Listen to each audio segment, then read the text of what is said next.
Walk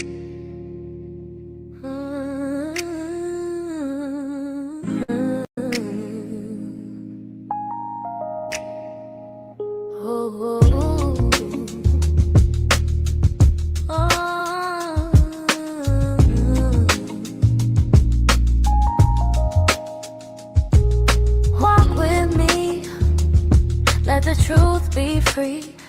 I'm on a higher frequency, where the darkness meets the energy. Darkness comes to the light, and in the depths a power ignites. If you tap in it, I light the dark lights. You'll find a secret, the key to unlock the might. They lied to you when they said the dark was weak. Let me show you how deep the truth speaks. The darkness is where the light is born, where the stars shine brightest and the moon glows with gentle scorn. It's the space where creativity unfolds, the dreams and wait, and where the unknown is told. The darkness isn't something to fear, it's something to respect, for in its depths lies the power to connect with the earth, with the universe, with the very essence of life. The darkness is where we find our strength, our resilience, and our inner light. So let's not be afraid of the dark, let's embrace it, let's walk with it, and let's let it guide us to the truth. Walk with me, walk with me, walk with me, walk with me. Yeah. Black, the melanin rich, the power within, the source of creation where the truth begins. Black is the foundation, the root of all the darkness that gives birth to the light that stands tall. It's the symbol of arrogance, of sophistication, of beauty that's real. Black is the night sky with stars that shine so bright. It's the fertile soil where seeds take root and growth takes flight. Black is the power that's in every cell, the foundation that all things dwell. It's the rhythm of the drum, the beat of the heart, the music that sets us apart.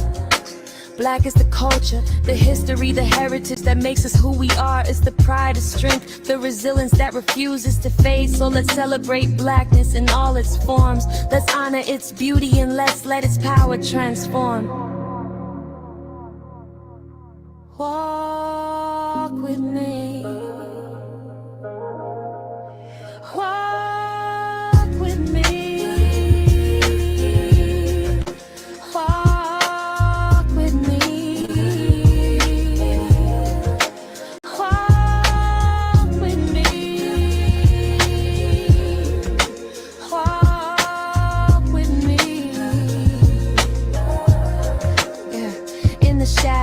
Lies the truth that they've tried to conceal. The power of the dark is the power that's real. It's the fertile soil where seeds take root, the darkness that nourishes the growth of the fruit. The shadows are where the light can't reach, where the mysteries lie and where the secrets are kept. But in the shadows also lies the power to create, to manifest, to bring forth new life. The darkness is where the magic happens, where the impossible becomes possible, and where dreams come true.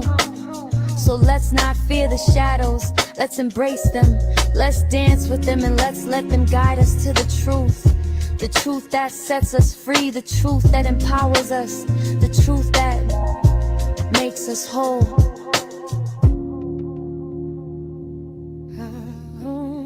Walk with me.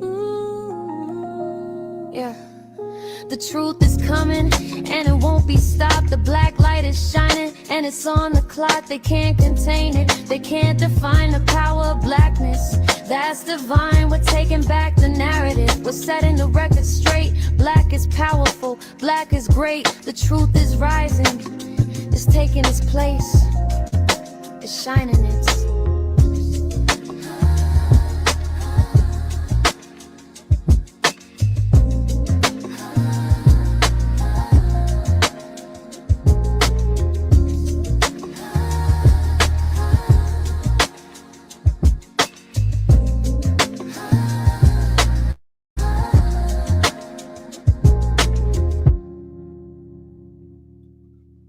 Oh, and yes again, yes again, once again. We're putting it down for you and yours. This is the Lion's Den, and this is the segment titled The Conversation Continues, talking about what's on your mind. And you are walking with the seventh answer, Lady Karima, and I, your brother in faith, Dark Storm. And as always, we give an honor to the Lord in Christ, from whom all positive thoughts flow. And we want to thank you out there in Lion's Den land for allowing us to come into your mind, soul, and cipher. And you may indeed learn something before it's all said and done. Okay?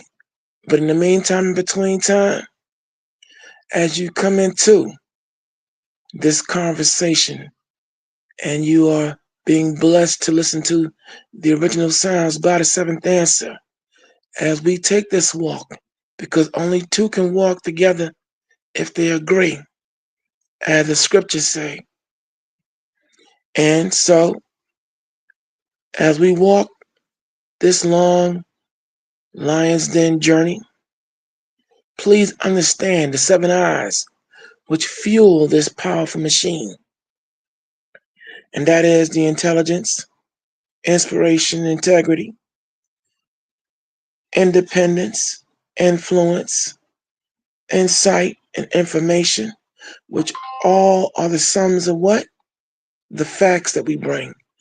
Frequently accurate, correct truths. And also, when you walk with the lions and the lionesses, you're rolling with the pride, because we're always permanently ready and destroying evil, starting with our own. And we walk as diamonds with a flaw, chipping away our flaws to achieve perfection. So, Lady Karima and she walks to strive to be that moral woman. I walk and strive to be that moral man. And no, it's not fun, no, it's not easy, but it is a journey that is filled with necessary roughness to make us all tough and fortify us in these dark days and times and into the future that we're headed towards. And also, when you roll with us, you're also rolling with the rebels, because we are righteous, enlightened, beautiful, exalting, life-giving scriptures. And we're unapologetic in the areas of being rebels. And also, you know that we also are what? One of the many factions of the anti-coon movement. And what is a coon, you all? You know what a coon is.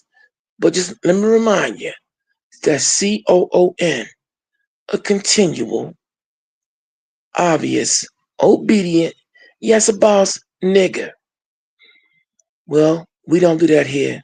There's no buck dancing, no samboing, no bedwenching, no big black buck, porch monkeys, pickaninnies, none of that. Why? Because we can't be bought, and more importantly, we're not going to be sold. And also, when you tune into the Lion's Den, you are indeed tuning into the grand ultimate truthality social media experiment. So come on in, enjoy yourself. And also, when you walk with us, you're also walking with the biblical formula. Isaiah, the 41st chapter, verse 21 through 24, which tells us that at all times we are to produce our cause and bring forth our strong evidence to support whatever it is we talk about. And the second formulation is 1 Thessalonians, the 5th chapter, verse 21, which tells us what? To be ready, willing, and able to prove all things. Also, here on the Lion's Den, you're being hit with Virgo energy. That's right, we are analytical, tactical, critical, spiritual, political, but we always strive to not be hypocritical. And the seventh answer and myself, we are always empathetic and sympathetic to those of you out there who can't handle the truth. You can't handle the facts. You can't handle the reality that we bring here. We always give you our deepest sympathies and empathies because we're not going to compromise it for no one. So you can always exercise your right to leave, scram, skedaddle, get up out of here, and whatever adjective and verb that describes your right to leave and tune out before we get started. Because you know why? Please understand, if you are allergic to the truthality that you're about to experience, or we're about to shower those who can handle it in the name of the Lord and Christ, well, again, skedaddle, scram, because trust, my Negro and my Negress, when you leave, you will not be missed. And last but not least, when you come in here to the Lion's Den, one of the house rules set forth by our family member, I Am Manna, and that's this: please wipe your feet, mind your manners, conduct yourself in an orderly manner, and enjoy yourself. Because at any given time, you get out of line, the seventh answer, Lady Karima, the lioness, will swoop down on you, break you down like physical fitness or whatever else. You know the rhyme. I kind of got thrown off a little bit, distracted by something out here, but you know the formula. She'll break you down with the quickness, work you out like physical fitness, hit you with so many combinations, not even a Jehovah will witness, and get you up out of here. Why? Because we always strive to be noble and hospitable hosts, and we expect you all to be gracious guests. And so now, with all these formalities out of the way, and we know that when you tune in here to the Lion's Den, we ask, aren't you tired of being lied to? And you know you are. Well, let's begin. Tonight's subject matter we're going to talk about: stay aware, be vigilant, never relax your guard. Because there's a lot of things that's going on out here in the world. And we always dare to cover what needs to be covered and say what needs to be said. As indeed we're living in some dark times and everything else before the grand ultimate judgment, if you're a Bible believer, of the Lord comes down on this wicked kingdom. But everything is now that's been hidden in darkness is now being brought out into the light. And we can't be afraid to be able to travel down these paths and uncover and kick over all kinds of demons and monsters walking with earthly feet among us. We must now take on the reins of boldness to correct and check and deal with any and every aspect of evil out here. We can no longer sit by on the sidelines. Pretty soon, talking is going to be obsolete, and only action and bringing and breaking things down like a complex fraction are going to be required. Okay? Because it's coming to that. But we want you out there in Lion's Den land to be cautious, to be careful, because as the Bible said, Satan, our adversary, not our friend, our enemy, is walking about like a roaring lion, seeking whom he can devour. So we have to understand that while we that we must be intelligent, we must be focused, diligent, and vigilant on what, where, and we surround ourselves when we're out here in this death valley. All right? We see politically, socially, economically, spiritually, this society is coming apart at the seams. And there are a lot of forces out here doing things that they ought not. And this is why I say the time has come now. It's one thing to pray and leave everything in the hands of God, but at the same time, the Lord did say, hey, yo, besides praying, man, you got to get up off your duff and bring about action and make it happen. And this is where we're at now. The only way you get justice is when you make justice for yourself. And again, there are a lot of evil forces that are attacking our people. And I am not going to sit by the seventh answer. We're not going to sit by and see all these things go on and not tackle it. In our last communication, we talked about the fact that there are forces out here in this so-called United States, one nation under God, indivisible, that's now trying to pass every kind of law and edict they can think of to suppress and oppress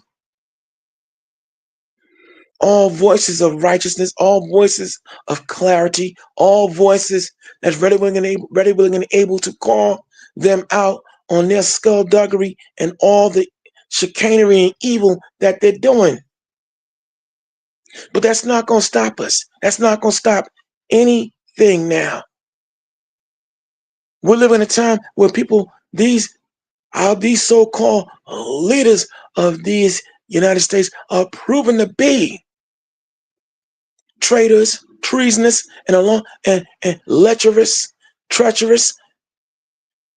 And with the Epstein file, with the Joe Epstein files now being opened, the freaks and pedophiles and skunks that they've always been on the low, and some of us have been hearing these stories since we were little. We've been hearing the testimonies of former child stars and current, from Todd Bridges, the late Corey Haim, Corey Feldman, okay, Shia LaBeouf, Britney Spears, Amanda Bynes, and Orlando Brown, and so many others in both the entertainment, political, and other social circles about all these skunks raping children. I mean, it's to the point now here they don't even want you to say the words, albeit the criminal justice system continues to call it what they are. We're seeing all this going on in supposed religious institutions, the Catholic Church and the Christian Church, Baptist, Methodist, you name it. All kinds of sexual misconduct going on, even within the Israelite community.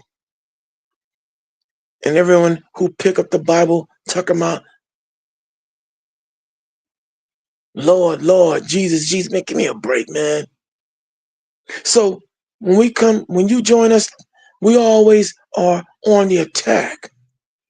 See, this is why it's called, there's some of you that come in here and want to try and always criticize us, troll us, talk about why we so negative or why we always so dark. Well, like the song that the seventh answer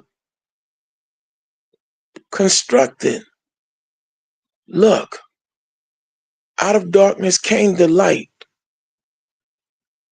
Out of darkness comes rest and also the ability to see clearly.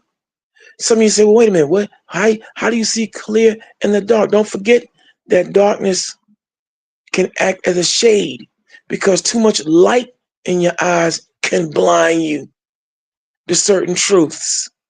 Don't forget that. So every now and again, you need the darkness to come in to help you see. Put on your night goggles, your night vision, and help you see more clear. Think about that for a second. All right? Don't let that go over your head. Give it careful consideration what was just said to you. So as we, from week to week, minute to minute, hour to hour, come here on these communications and presentations, all we're going to do is bring you the hardcore, uncompromising truth. Hence the title, The Conversation Continues, talking about what's on your mind on this, again, social media platform known as the Lion's Den. And let's not forget that when the lions go on the hunt, when they go on the prowl, when they go on the defense, when the lionesses go on the hunt, they go on the prowl, they go on the defense and offense, they take no prisoners. And if you are out of line, if you are out of pocket, if you like lying, denying, alibiying, conniving, and you listen to this communication, you're going to get your feelings hurt. You will get your feelings hurt, especially if you're walking around here unrepentant. You're going to get your feelings hurt. You're going to get talked about. You will feel some kind of way. Because like I said, the Seventh Answer and I, we don't walk around as Mrs. or Mr. Super righteous. No, we far from it. But see, the thing, what makes us special is that we're able to see our strength, recognize our weaknesses, and strive to shut our weaknesses down to increase our strength. And we don't fake the funk, put on airs, which makes us even much more lethal to those who do fake the funk and are liars. So when we say, stay aware, be vigilant, and never relax your guard, listen, out here in this minefield of this particular world and society, as a warrior, from mild to extreme, the key to being a warrior is never relax your guard. Never put down your armor and your shield, because the battle is always at a constant. Even when you're sleeping, don't relax your guard. That's how deep it is. Make sure your doors are locked. Make sure everything, your windows and everything else are tight. Your security factor is up. Because again, we have a lot of unearthly, vicious souls walking this earth. And we can't pretend they don't exist. We have to be ready for them at all times. Both male and female got to be ready. As we go along in this conversation, we're going to share some stories. We're going to share current, old stories about people who unfortunately got caught slipping, caught lacking. Their guard relaxed. And we're going to use these conversations as cautionary tales. Sure, it's one thing to think positive, smile, and always keep a bead, but the balance to positive is also being able to identify the negative. And sometimes you may have to go through some negatives to get to that positive.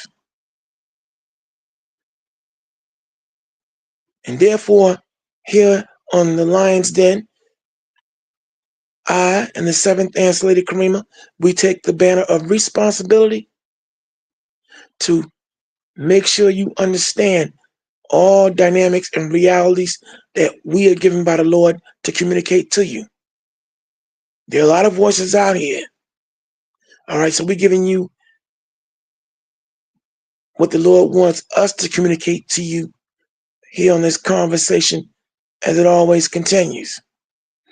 All right, and like I said, when you roll with us, the new addition to the formulation, you are indeed rolling with the rebels.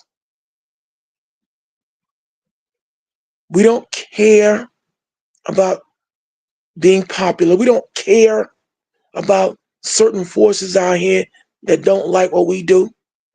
We don't care. Because you know why? What we do is by the hand of the Lord. And we only care about what he think about us. If he want to start speaking to us, then we got problems. If he feels some kind of way towards us, then we have problems. But any mortal man or woman, listen, we don't care if you don't like what we do here. Straight up, you know why? Because, see, we're exercising freedom of speech, but responsible speech. And what is the number one rule that governs freedom of speech? Thinking before we speak. See, everything that we communicate here, we think before we speak. We give careful consideration of what we say before it's said. Henceforth, we won't be responsible for being abusive in our speech. We also won't be guilty of libel, slander of any kind, because everything we say about anyone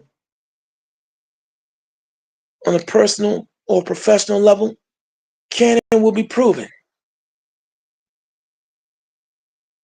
And in accordance with the Federal Communications Commission, which governs the artistic licensing of creation and content creating, and the artistic licensing of being a commentator. So we're in accordance from a biblical and from a lawful standpoint, according to the laws of man. And again, we're not out here for no popularity contest. Our job, when we come here as liberated moderators, is again to articulate what need to be said, how it should be said, and when it should be said. And that's constantly, efficiently, and most notably, calculating. The reason I use calculation, because again, we're thinking. We're always thinking. And therefore, by putting all these formulas together, this is why so many of you tune into the Lion's Den, helmed by Lady Karima. Now, you know, I committed a caveat. I did not announce what runway we had been cleared for takeoff. I just took off, didn't tell y'all to strap in and everything on my bad, all right? But, you know, we have been cleared by Lady Karima to take off on runway 21. All right? And when you look at the 2 and the 1, you get 3. And 3 is what? The number of harmony. Okay? And the bottom line is, as we're gaining altitude, again, we want you to just be aware, y'all. Listen, on the political landscape, the social landscape, things are about to explode in this country. We've been seeing thus far in 2025. Here we are now on the tail end, according to their calendar, of 2025, and we've seen over 100 plus mass shootings in this year, and 100.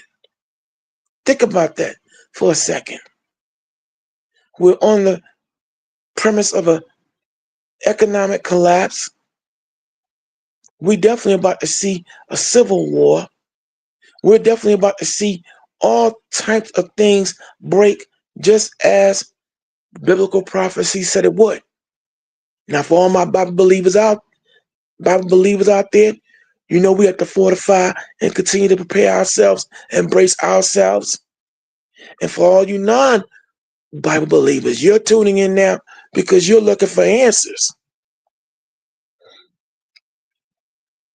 Some of you are starting to see the reality of these scriptures and how the Bible works,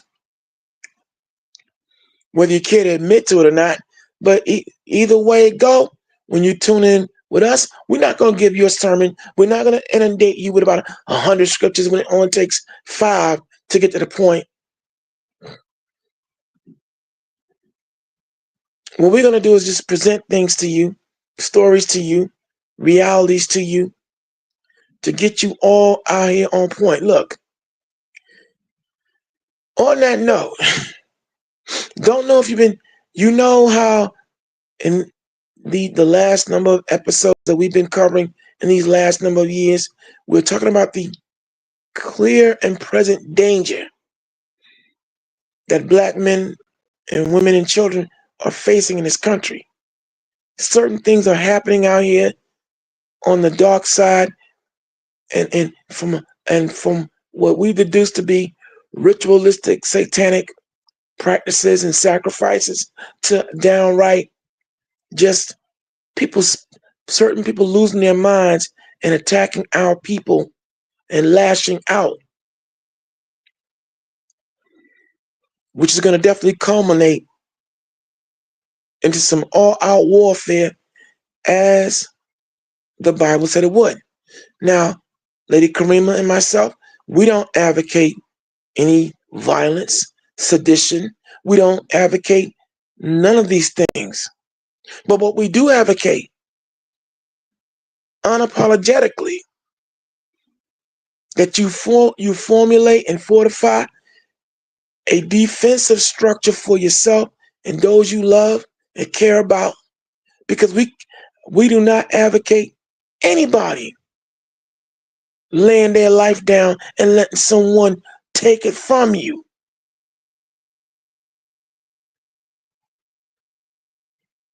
When you defend yourself, you're not being violent.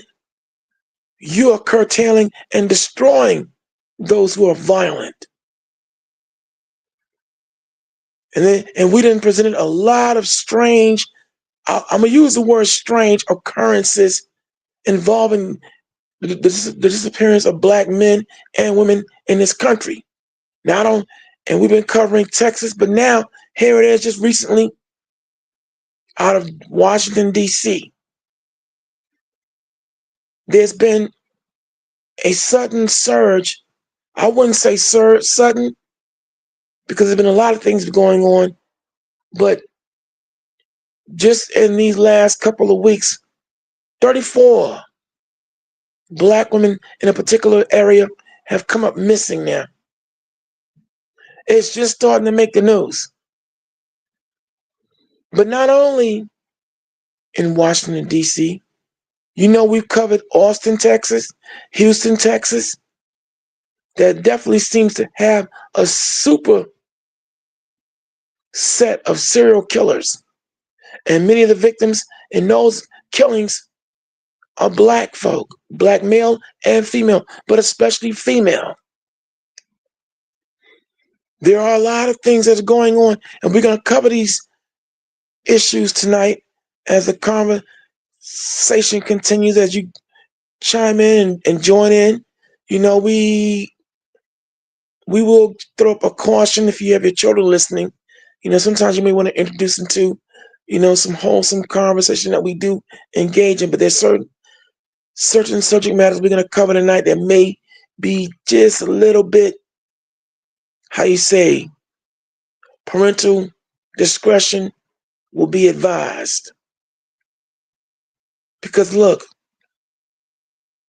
there are some monsters out here walking with earthly feet, being allowed to commit these acts. I'm going to say it that way. Because it's strange to me how a lot of these acts are transpiring, and all of a sudden the cameras are never working in that particular area. The police never seem to have a clue. They never seem to see anything until it's made known or it's dancing in their face. And I'm going to go so far as to say there are a lot of criminals out here disguised as law enforcement committing these acts. We've been proving that for a long time too. But much like the Atlanta child murders that transpired almost 50 years ago, here it is in these last 5 years. An estimated, at last count, in around 2016, I said 5, but I meant to say 9 years. It's been an estimated 75,000 Black women alone missing in this country. Not to mention Native Americans and Hispanic women that are coming up missing. Not to mention children that are missing. All right? And all kinds of other things that are transpiring that are gory, ugly, and very unpleasant. And we must not pretend that we don't see these things happening and address why they're happening and what we must do in order to solve it or be able to defend ourselves against it, just in case these things come, the vampire, the werewolves, the mummy, the zombies, come knocking at our doors or windows trying to gain access. Stay aware, be vigilant, and don't ever relax your guard. Just like, when you go back to those of us who came up in the 70s into the 80s, and you had those movies that come on 3:00 Saturday afternoon, depending on where you were from, the Kung Fu theater movies, and you always had the martial arts master telling the students that when you enter this chamber, your life is always at risk. Be ready, be formed, and able to fight and ward off. Because fighting in some instances is very necessary. And the Bible even tells you that. In the book of Ecclesiastes, the 3rd chapter. There is a time for all things. A time for peace, a time for war, a time for love, and a time to hate. A time to dance and a time to stop partying and BSing and get serious. And right now, with a government that is hell-bent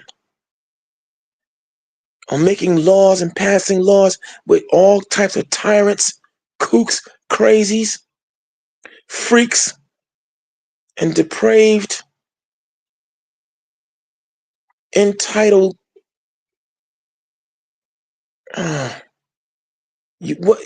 fill in the blanks of what you want to describe them as.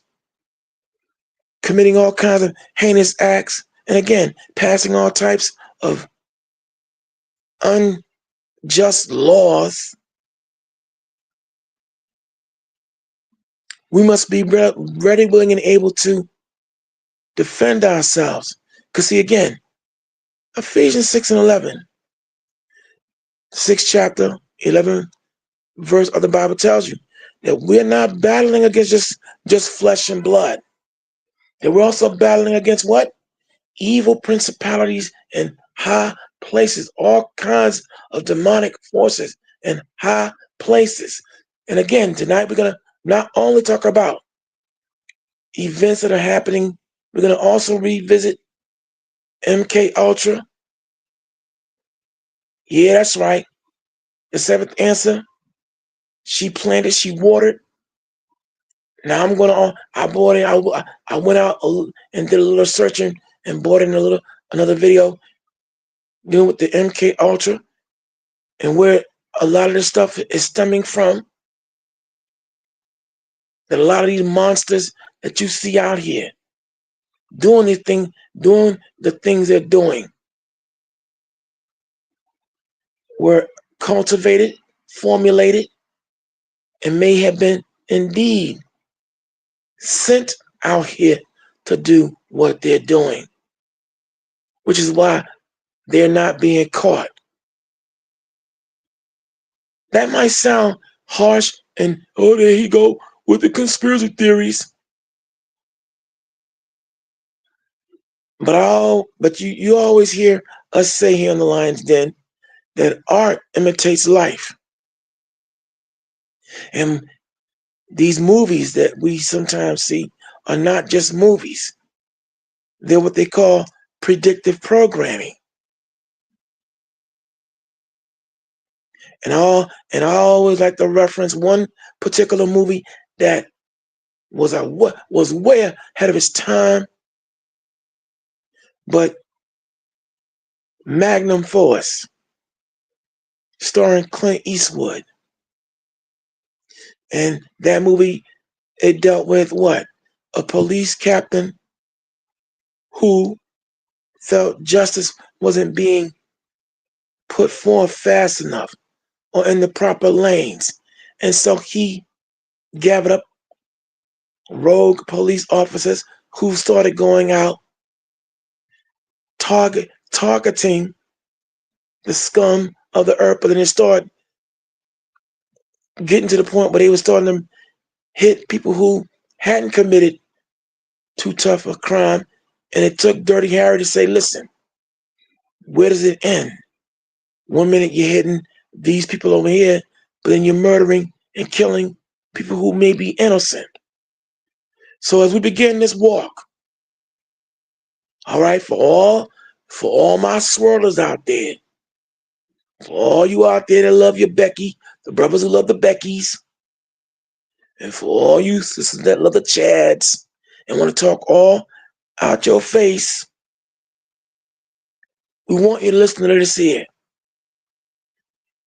Take a real good look and listen at what we're about to present here. We giving you our spin on this. Now we're giving you follow-ups. Because again, there's some of you out there think that we sometimes just sit around and make things up, which is silly. Because how can you accuse us of making things up if we're providing sources? Dumbass. Just want to put that out there to certain people and certain trolls. And you know who you are. Forgive the colorful, but sometimes some things just can't be said nicely. And with that being said, fair use, y'all. Fair use. Embrace yourself. Thanks for tuning in, Grafted In Podcast, and everybody else that tuned in.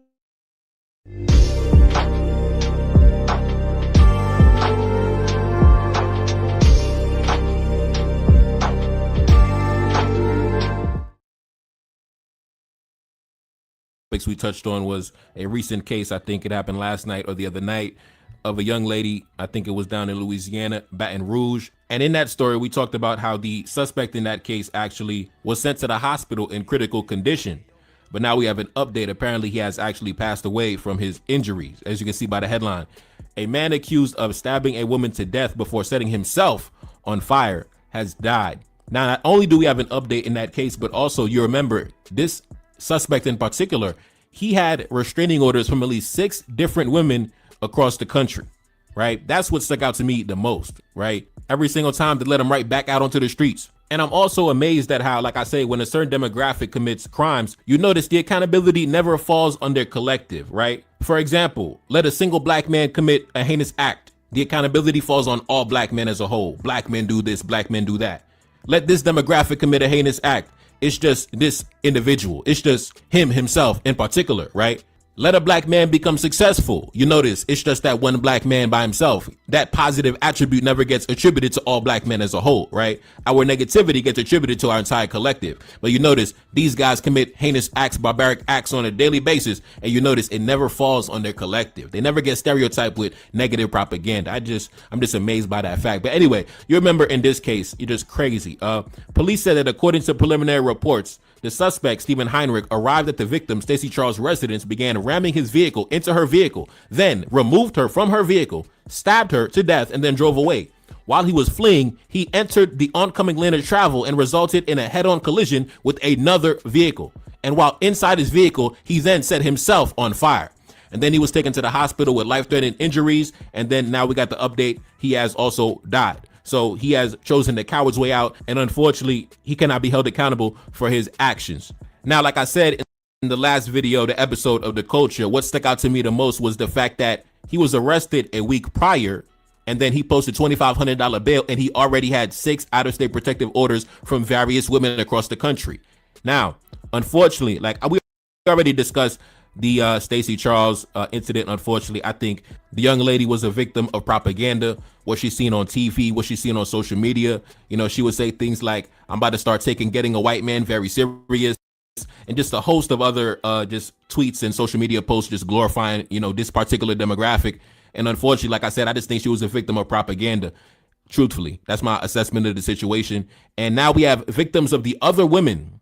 Like you said, he had at least 6 different protective orders against him. Now we have the families of other women who actually suffered under the terror of this individual, and they're coming out and speaking about it and what their family has experienced, you know, for the past couple years due to this suspect just constantly being let back out onto the streets. We have a lady right here, a Dominique Clark, actually speaking about, she did an interview with the local news, speaking about what her daughter went through dealing with the suspect not too long ago. And I noticed that I think this is her daughter right here. And I noticed a pattern. I'm wondering if all of his victims might be black women. I'm wondering if this individual in particular was targeting black women, because I'm looking at him. And like I said in the last video, he looks like the damn homeless dudes that sit behind the dumpster behind my family store, right? All day long drinking the beer. You know, them dudes done set up a mattress by the dumpster. They be laying down on the mattress. Now, brothers and sisters, do you remember that the 7th answer, when she brought out, again, I'm going to keep reminding you all, the high-powered documentations and discoveries about the Manchurian candidates and how the government, through the use of MK Ultra mind control, were developing weapons using people that could be programmed, and they released out here to a unsuspecting public to deliberately carry out certain acts of violence and be protected. Did you hear what this narrator is saying in this particular video about this individual here? He was repeatedly released, known by authorities, and he specifically targeted black women. Do you remember when 7th Answer took us down that very rocky road, uncovering how this government gives it up and taking us back as far back to the 1940s, to the 30s, as a matter of fact. That's how far back she took us. Remember that? Now see, think about it. I know it may be something that you may not want to believe, but come on. You heard what he just said? He sees a pattern. We've been showed you that pattern. But now, again, follow up. And now there are others finally getting it. There are people being programmed and sent out here. Don't forget what Dylan Roof, who went into that church in South Carolina, and he was being asked, as he was shooting people, there was someone that was asking him why he was doing it. Because you all are taking our women, you're doing this, and therefore we have to do this. And don't forget that right after he did that, they took him to Burger King, showing him that he could gun down 16 niggas and still have it his way. Just a thought and a reminder as the conversation continues. Run it, Seventh Answer. Drinking beer, you know what I mean? All the other homeless people from the homeless shelter come and they be kicking it by the mattress, by the dumpster. He looked like one of them people, right? Like, I don't know, man. I don't even know, man. I'm wondering if this was a case where he targeted black women because he knew that law enforcement probably wouldn't take it too serious. They're going to let him right back out onto the streets every single time. I'm wondering because I know for a fact he couldn't get no quality in his own community. See, these guys like this, they got to go to other communities because they can't get anything of quality in their own community, right? They could take one look at him and be like, man, this dude look like a piece of garbage. I'm not dealing with this dude. He looked disheveled. He looked crazy. Man, listen, these dudes know what they doing. They know what they doing. They got to come to other communities because they don't get no love in their own community. I always say it, man. I always say it. But anyways, let's jump straight into the article. A man with a history of stalking and violating protective orders was able to get out on a $2,500 bond after allegedly beating his most recent girlfriend. A week later, Baton Rouge police said that he killed her. The police said that Stephen Heinrich, 28 years old, stabbed Stacey Charles to death in a parking lot of her apartment complex. The suspect, Heinrich, then allegedly intentionally crashed his car and then lit himself on fire. He died Friday afternoon. The mother of one of his previous victims, Dominique Ramcaron, says that the victim's death should have been prevented. Now, like I said, man, it might not even only be the victim in this case that's a victim of propaganda. The police themselves might be victims of propaganda because they might think, oh, he's just a good old boy. You know, he just a good old boy. You know, he looked like my nephews and my sons, right? He not a, oh man, just go home and relax. Cool off, little buddy. You know, cool off, little buddy. You know, relax there. You know, don't get too crazy there, man. Come on, buddy. Come on, pal. Right. So even the police might be under hypnosis and propaganda. Right. That's why this guy just constantly letting him back out onto the streets, you know, $2,000 bond. And anytime someone goes to the police and gets a protective order against him, he just goes off to another woman and then she gives him another opportunity and things like that. Because everybody's under hypnosis when it comes to a certain demographic. Everybody's just under hypnosis. Right. Everybody just automatically assumes they have good intentions. Why? Because I'm white. I'm white. Of course, I'm an upstanding citizen. I'm white. Anyway, let's continue. Miss Ramcaron, who lives in the same town as the suspect, Stephen Heinrich, knows him very well. He and her daughter went on a couple dates back in 2023, and since then, she says her family's life has been a nightmare. A year and a half, he has harassed and stalked my daughter. A year and a half, he has tortured us. She also says that when her daughter no longer wanted to see Mr. Heinrich, he began constantly harassing her, and even her daughter's friends, and even other family members, to the tune of hundreds of calls and messages every single day, even from fake numbers. Miss Ramcaron says the local police did not do anything about it until she got restraining orders against him, which he was arrested for violating. He, however, never served any jail time for the crimes. After he violated the protective order several times, they gave him only probation. At some point, he went down to Louisiana and began dating Miss Charles. Miss Ramcaron says that her daughter tried to warn her. Her daughter's friends reached out to the young lady and told her, leave him alone. He is crazy. He's going to stalk you. He did it to my friend. Soon after that, Mr. Heinrich was arrested for allegedly beating Miss Charles.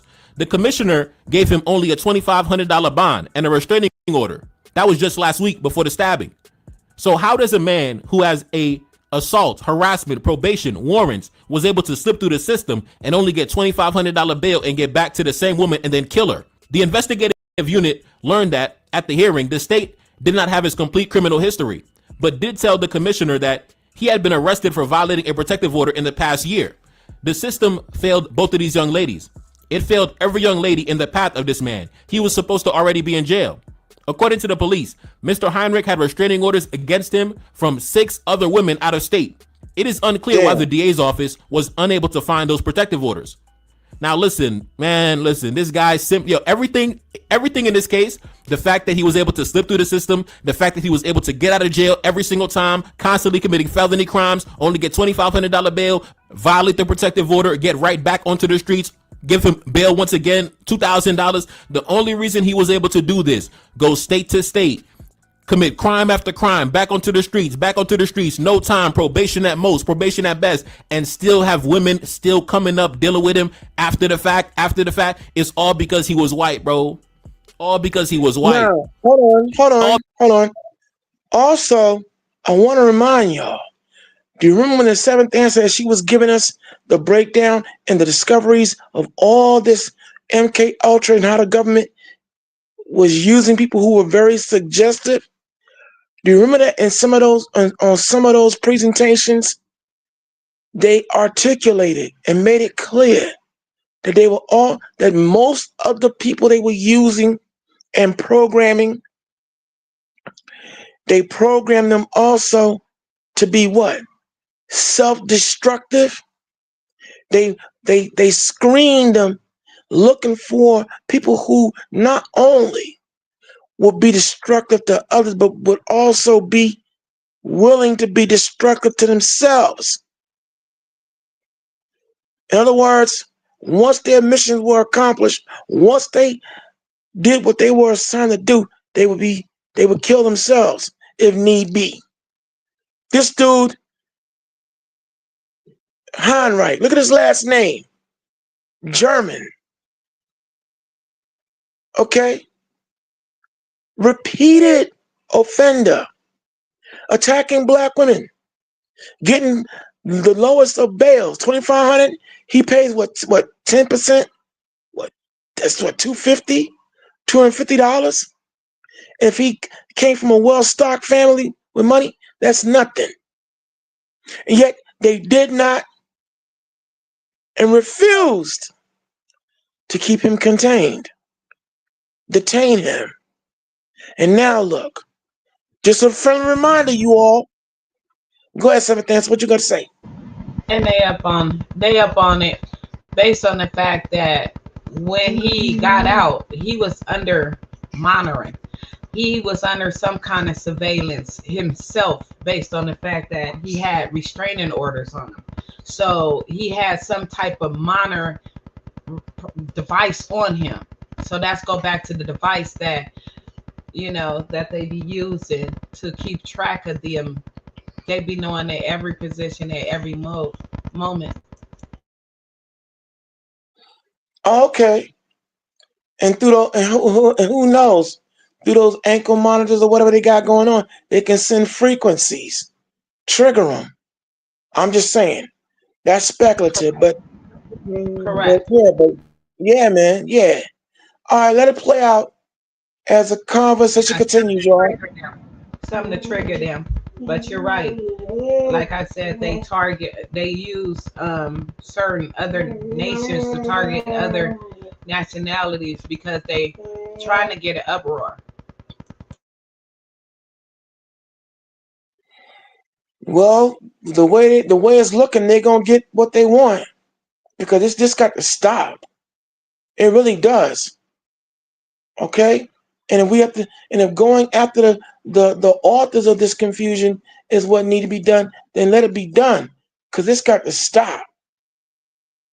Seriously, it ain't gonna stop because it's their propaganda. Remember, I told you they need to use these type of people, which is African American, to make it seem like they're violent, so they can send the military out there. Hispanic men, violent. They have to be violent. You feel me?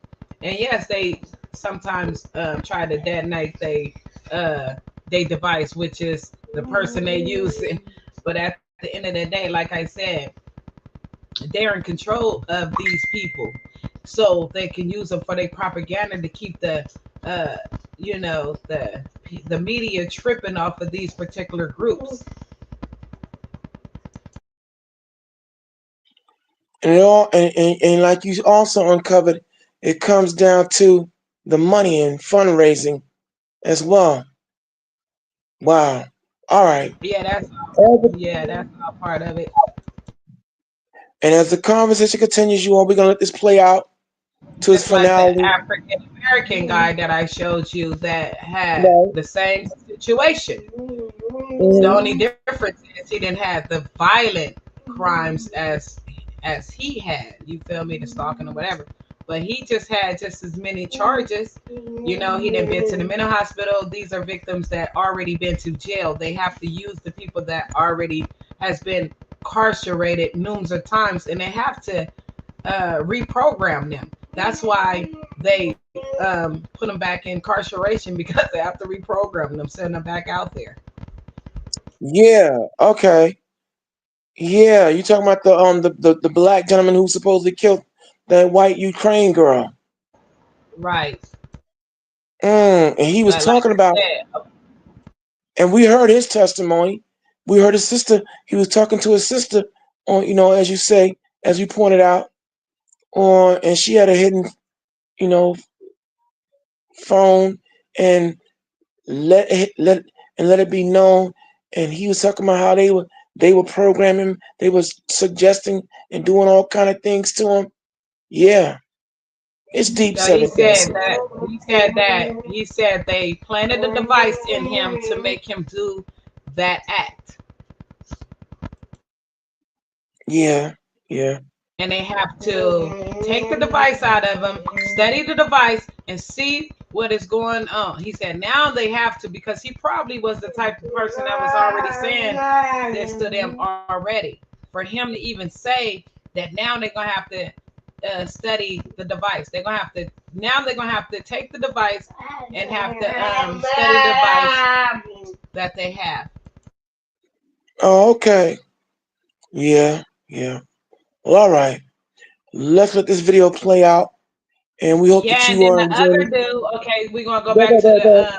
one guy that went up in there and what was that, the where he was dealing with the too many incidents where he was having too many brain injuries, and he went up in there and unalived them other people because he was trying to tell them that they need to do research on his brain because Yes, yes, yeah. Okay, yeah. yeah, so that was, all that plays a role into it. Damn. All right. He said that Ooh. you want to make sure that they take his brain and study his brain. Well, it's a lot to study. So, with that being said, as you're walking with us here, as this conversation continues, let's play it out, Seventh Dancer. Right, Man. I'm gonna play the little clip with the dude after this. Okay. I'm gonna Sure, find it. sure, sure. All off the whiteness, bro. All off the whiteness, bro. All off the skin. The only reason he was able to get away with this, avoid jail, deal with women after women, they showing up, giving them chances, is because dude was white, bro. I'm telling you, this was all off the whiteness. All off the whiteness, man. Listen, all off the whiteness. And you know what I'm saying is facts, because even the victim herself, all over her social media, the white man this, the white man that, the men with the skin who are white, right? So he himself has coasted through life all off the whiteness, man. All off the whiteness, bro. Anyway, the mother of one of his previous victims that had a restraining order against him, I think this was the daughter right here, this lady right here, her mother went on social media on Facebook and she said this, take a look up on the screen. My family is living through a pain that no one should ever have to experience. My daughter survived, but a child is gone because the systems that were meant to protect them did not act in time. We begged for help. We asked for protection. We did everything that we could, but the safeguards that should have been there failed them. Nothing can bring her back, but their story deserves to be heard. No other family should ever have to face this kind of loss. I'm speaking out because change is needed. Change in how threats are taken seriously, how victims are protected, and how those in danger are supported before it is too late. Now, listen, this guy knows what he was doing. I don't want to hear, well, I was going to say when he goes to trial, but he already killed himself. But there was no mental illness in this case, right? No, he knew which demographic to target that would give him a chance. regardless of his flaws and imperfections. He knew which demographic that law enforcement would not care to investigate, right? And let him right back onto the streets to go find a new individual from the same demographic. He knew exactly what he was doing. This was meticulous. This was methodical. And the reason why he crashed out is probably because he thought, because this guy right here, like I said, he probably doesn't get any love inside of his own community, right? He probably doesn't get no love from the women inside his own community. These guys like this, they got to go to other communities and get it off the whiteness, right? So he thought once he goes to other communities, they're going to probably, worship my feet. They're going to kiss my feet and kiss the ring. But then when he finds out that the women from the other communities don't even want to be with him either, then he crashes out, sets himself on fire. The whole shebang, grabbing her out of the car like it's Grand Theft Auto, stabbing her in the middle of the street, like just crashes out because he's like, damn, I can't get it in my own community. I can't get it outside the community. So this guy, man, just crashed out, man. Just crashed out, bro. Just crashed out. Eliminated himself. It's like when these guys eliminate the whole family, eliminate themselves, the family dog, man. These guys, man, get these guys off the streets, man. Put these guys away, man. Everybody in this case is a victim of propaganda, from the police to the victims themselves. Everybody was just under the propaganda of whiteness. This guy just been coasting off life through whiteness, man. And I'm glad that he took himself out the game. That's the one thing that's the only thing he did right in his entire worthless existence, was taking himself out the game, taking himself off the face of the earth. That's the one thing he probably did right in his entire life. But anyways, man, I'm not gonna be here too long, man. It's your boy Neferkari Dessalines back in the building. Yes, indeed. Second single off the next project. Yeah, and as the conversation continues, like I said, we uncovered it first, but again, we do follow-ups and everything else, and then now we have other voices out there talking. We inspire others to do their work and their homework and everything else. Like I said, I got an ear for recognizing our work and others, but that's fine. That is fine. That's a good thing. Okay? And you always hear the seventh answer now as we rattle off the 7 eyes. One of the 7 eyes is what? Inspiration, influence. We want to inspire you out there to get up off your behinds and start doing your own investigations. We want to influence you to get out here and seek out the truth, the whole truth, and nothing but the truth. We want that. We need for you to do that. You need to do it for yourself. All right? Because see, like I said, there are a lot of demonic elements out here that we have to prepare ourselves for, brace ourselves for, if we get confronted with it. This particular instance or incident is not an isolated incident. It really isn't. Okay? And by that I mean, when we take you back to 2023, let's not forget how here on the conversation continue, we took you to not Louisiana, my bad. We had took you to Excelsior, Missouri, where you had 39-year-old neo-Nazi Timothy Haslett. Oops. Yeah, okay, hold on. Timothy Haslett, who had murdered several black women before the police took action, and the community had been saying that someone was killing all black women in that particular region. But now we're going to take you back and show you and prove to you that we have rogue elements of this society that are out here experimenting and programming people to come out here and do these acts. Listen carefully and fair use, y'all.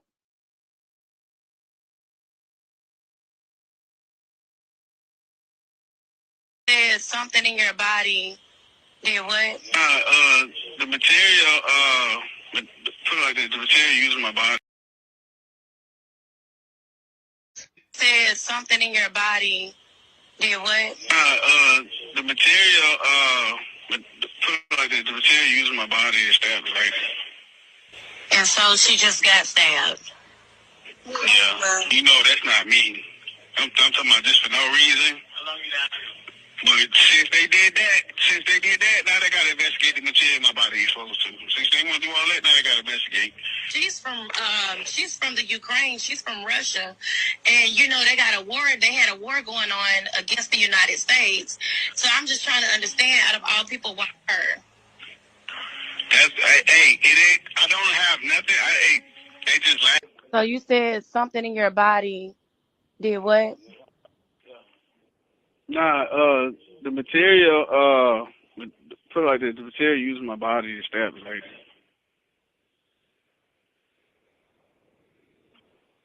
Okay, you're And so listening she to. just got stabbed. Okay, hold on for a second. Seventh answer. I wanna, for those who are listening, right?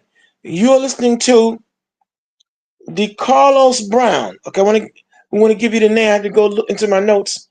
You're listening to the Carlos Brown, who had stabbed Ukrainian exchange student Irina Zarutska, the young lady you see right here in the video, to death. He's now talking to his sister, and she's recording this phone call, and she released it to the public to hear.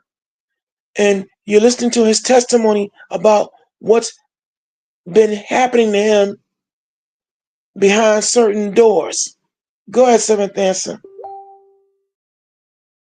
And he was released about 14 times. He been to the mental hospital. He been to jail. And these are the places that they target these individuals to hook them up with device, give them medication, give them some kind of, some kind of drug or hallucination thing to make it seem like, because he said that they told him to do that to her, so we can clearly see that he was talking to something or somebody. So Yeah. they will make it seem like, and remember I showed you a video where they said they will make it seem like you're talking to God. God told you to do this. Remember? I'll probably show you. Yeah, I do remember. I vividly remember. Go ahead. Yeah, so, keep that in mind.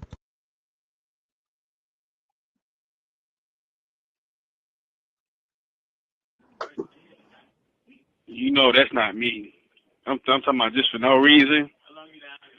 But since they did that, now they gotta investigate the material my body is supposed to. Since they want to do all that, now they gotta investigate.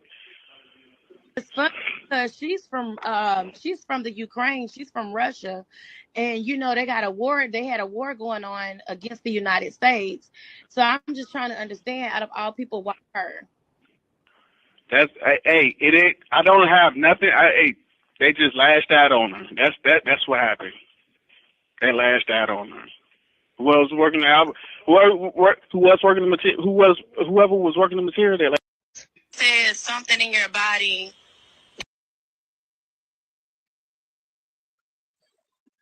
Yeah. See, just a reminder that when we say things, we do our reports, we go out and we go to the max. Seventh answer went to the mat on this one. And like I said, you hear this young man, DeCarlos Brown, telling his sister that there's something or someone or forces behind the scene. Repeated, like you said, as seventh answer gave you his resume. He been in and out of jail, arrested numerous times, released, culminating in his killing Irina Zarutska, a Ukraine exchange student. All right. So as the conversation continues, we are delving into and uncovering and unraveling a lot of evil people dedicated to doing everything to stay in power by any means necessary, including using illicit and unnatural and ungodly satanic rites and ungodly and satanic maneuvers to control the minds of the people and program the minds of the people out here to do things that are unsavory, not only for fundraising to finance their war chest and war department, but also to deliberately eliminate either random specific targets or actual specific targets too. And I know we find that hard to believe, but don't forget though, there's nothing new under the sun. In the ancient days, they used the leaf of the cocoa and other psychotropic drugs in ancient days to control and run people and rule over people. And the word that was commonly used to describe these places were cults. And that word cult is still used, where you join a particular zone and you lose all your rights to your own thoughts, your own independence, your own mind to think for yourself, and you're programmed. And you're ostracized and vilified if you choose to not be controlled. Just a thought and just, how you say, something to expand your mind and give careful consideration of as we continue on. Now we had that particular zone. We're now going to take you over to Washington, D.C. if my videography and the order I sent them in is still viable, because we want you to understand. We stay on top of things. We never sleep. We are on top of things out here, and we want you in Lions Den land to be informed and ready. Okay? And we take no prisoners here, and we are not concerned about feelings. All right? When it comes down to being purveyors and distributors and disseminators of information, we do not care about feelings. We only care about the facts and what you need to know. All right? So, as we continue on, we thank you for allowing us to come into your mind, soul, and cipher. And we want you to understand that we do this for you because we are supposed to. Now, Salaya Benya, when you ask what city was that, are you asking about the first video, which was out of Louisiana? Or are you talking about the one concerning Irina Zaruska?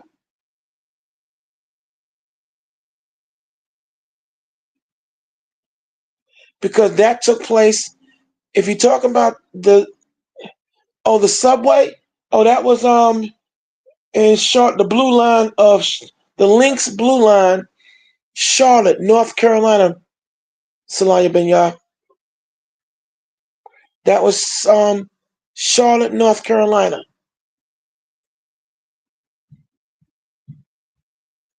So as you can see, we're going to continue on as the conversation continues. Okay? And run this video, fair use, y'all, fair use. Listen up and listen up carefully.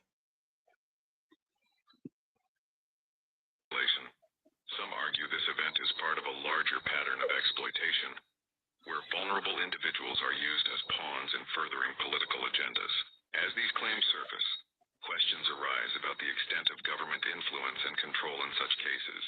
With video evidence and patterns emerging across different incidents, the public is left wondering if there's more to these events than meets the eye. A complex web of politics and potential government manipulation is unfolding, with some pointing to a calculated strategy to influence public opinion and push specific agendas. The recent surge in spotlighting crimes committed by immigrants, particularly in the context of the ongoing immigration debate, has led some to believe that these incidents are being used to further a narrative of stricter border control and heightened security measures. This narrative appears to be intertwined with political tensions, especially in cities like San Francisco, Chicago, and other areas where there's a notable divide. Some argue that by emphasizing certain crimes and manipulating public perception, there's an effort to create a sense of urgency and fear, which can be leveraged to justify increased military or law enforcement presence in specific neighborhoods and communities. Furthermore, the targeting of African Americans in some of these incidents has sparked speculation about a potential shift in focus, where different groups are being used as pawns in a larger political game. You can kind of put that you went in jail if you know what to do. You create the situation to where they have no choice but to act on their impulse. And once they act on that impulse, what we call that entrapment, we call it a nudge. A nudge. A nudge. Sometimes you just gotta get a quick look just to see what happens, right? How does that happen? You put a post out there, or you have someone fake profile say something that triggers, that we know is going to trigger them, right? Like we already know your history. If we're to that point, we already know everything about it. So we're like, oh, that's a system.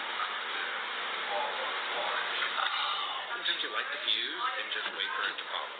That's when we're putting out fake social media things that like really get people mad. Most fake news.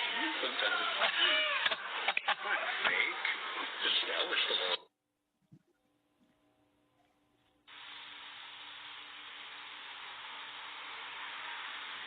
So you said something in your body did what? So you said something in your body. Material, feel like the material used my body. The material, feel like the material used my body to stab crazy. And so she just got stabbed.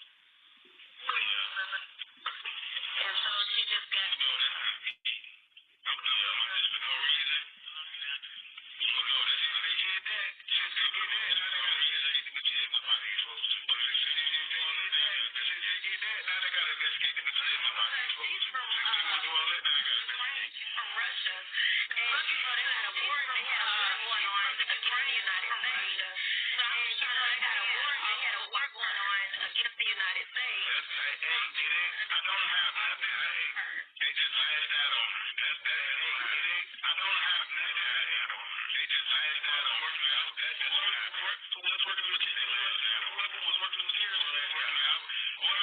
It was the most secret program ever conducted by the CIA in the United States. Patients at psychiatric hospitals, prisoners in federal institutions, and even people in the public were given drugs without their awareness or consent and experimented upon. What if the most terrifying science fiction stories weren't fiction at all? What if the real monsters were hidden behind government seals, buried in redacted files, and locked away in vaults marked top secret? Tonight, we peel back the layers of deception to reveal the darkest, most chilling secrets ever declassified by the CIA. These aren't just stories. They're documented operations, experiments, and conspiracies that sound too twisted to be true. But they are. The CIA was scared stiff the KGB was going to get all this LSD and come over and start dosing people. So we bought every drop of LSD in existence at that point. Operation Midnight Climax, the CIA's LSD brothels. In the heart of San Francisco and New York during the 1950s and 60s, the CIA operated a series of safe houses under the innocuous sounding Operation Midnight Climax. But behind these doors, a sinister experiment unfolded. Sex workers on the CIA's payroll lured unsuspecting men into these locations where they were secretly dosed with LSD. Behind one-way mirrors, CIA operatives observed and recorded their reactions, aiming to study the effects of the drug and explore mind control techniques. Now remember, when the most majority of these girls that they claim are worker girls, you know what I mean? So that the CIA goes after them as victims too. They use them in a little experiment. But besides the, the Jane, they use the Don, whatever fuck they call it, whatever. But they use these particular people for their little experiment. They use the women for information because ain't no telling what they're getting out of these victims for their little, whatever the person that's unaliving them doing. I'm pretty sure they're getting information out of them or whatever type of situation. But we know that CIA use mental people just as well as criminals, prostitutes, children, you know what I mean, and so on.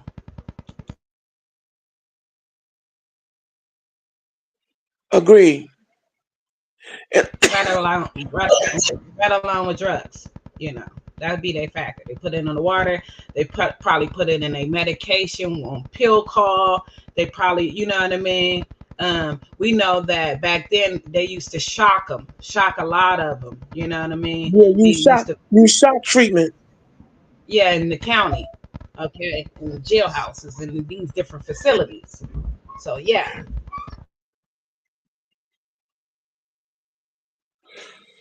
So let the video play, and like I said, see how we're thorough here on the conversation continues. So rock with us, learn, take notes if need be, and just be on your P's and Q's as the conversation continues, talking about what's on your mind.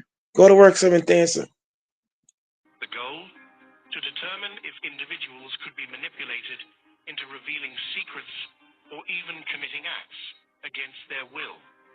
These experiments violated ethical standards and the rights of countless individuals, many of whom never knew they were part of a clandestine operation. To get them to do acts against their own will, like what the black guy did, you know what I mean? And without them even knowing that they are part of this elaborate scheme. Yeah, and so those who are listening, you see how deep this well goes? Do you see what we're up against and what we're dealing with? See, we don't deal with conspiracy theories. We deal only with conspiracies, and now we are uncovering them and unraveling them because it's our responsibility to do so. And we want you to stay aware, be vigilant, okay? And never relax your guard out here. All right, matter of fact, as I listen to the narrator talk about programming certain people, putting them out here on the streets to commit heinous acts, see if they can get them to commit heinous acts. This takes me back to the Halloween series, the original Halloween, Donald Pleasance and Jamie Lee Curtis, concerning Michael Audrey Myers, who, and a couple of other releases, come to find out he was a prodigy, a child killer prodigy, being governed over a coven of witches.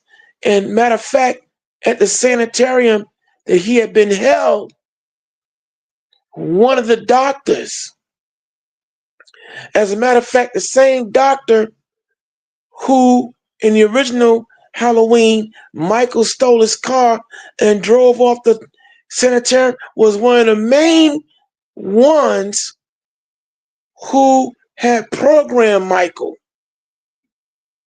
That very doctor, for all y'all, if you ever get a chance, go back and watch the original Halloween, and I think it's around Halloween 5 or 4, they reveal that he, along with a coven of witches, had programmed Michael, and he had been born to do those killings and sent back to Haddonfield, Illinois, to do those killings. And when I thought about that, and I'm listening to this here, just saying that art imitates life. And when you check out and go back and listen to Ron Carpenter or John Carpenter when he talks about the inspirations of what drove him to make Halloween, who he formulated Michael Myers on. It's just something, like I said, it's a deep, deep well. But here we're showing you evidence that we have some very evil people at the top programming people out here to do these acts. We're not safe when you think about it, brothers and sisters. As the conversation continues, let the video play. Seventh Answer. But what happened next shocked everyone. Project MK Ultra, the quest for mind control. Project MK Ultra was the CIA's most infamous mind control program, initiated in the early 1950s. Under the direction of chemist Sidney Gottlieb, the agency conducted a series of experiments involving LSD, hypnosis, sensory deprivation, and other methods on unwitting subjects. Victims included prisoners, mental patients, and even CIA employees. One tragic case involved Dr. Frank Olson, a government scientist who was unknowingly dosed with LSD and later died under mysterious circumstances. The official story claimed suicide, but many believe he was silenced to prevent the truth from emerging. The program's unethical practices eventually came to light in the 1970s, leading to public outrage and congressional hearings.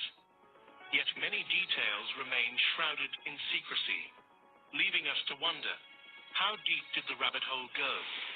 Project Artichoke, can you create an assassin? Before MK Ultra, there was Project Artichoke. Launched in 1951, this CIA initiative aimed to determine whether individuals could be compelled to commit assassinations against their will. Using hypnosis, forced addiction, and psychological manipulation, the agency explored the boundaries of human control. One chilling question posed in a declassified memo: can we get control of an individual to the point where he will do our bidding against his will and even against fundamental laws of nature, such as self-preservation? The implications are terrifying. If successful, this program could have created real-life Manchurian candidates, individuals programmed to kill without memory or remorse. Project Stargate, psychic spies, and remote viewing. In the 1970s, the CIA ventured into the paranormal with Project Stargate, a program exploring the potential of psychic phenomena for intelligence gathering. The focus was on remote viewing, the ability to perceive distant or unseen targets through extrasensory perception. Notably, Israeli I can disrupt an individual from the level of their cell to their system, and disrupt individuals on a variety of levels, from individuals all the way up to the social fabric. Target a specific individual, change or eliminate that individual with very little attribution and trace, and be able to leave prior to any attribution. Who here actually feels like they are under surveillance pretty regularly? Everyone is kind of like, how many people here have been arrested and have at their court date, they had their phone taken into the back room? How many people here have their retina scanned? Wow. If you're targeting demonstrators, you make them suicidally depressed. And they don't care about demonstrating anymore because they're too upset. With one pulse frequency, you can just make people so suicidal, they can't be bothered to act like a demonstrator anymore. All they want to do is sleep or lay in bed all day. There's an infrastructure in place in the United States and worldwide that is built in cooperation with other governments as well, that intercepts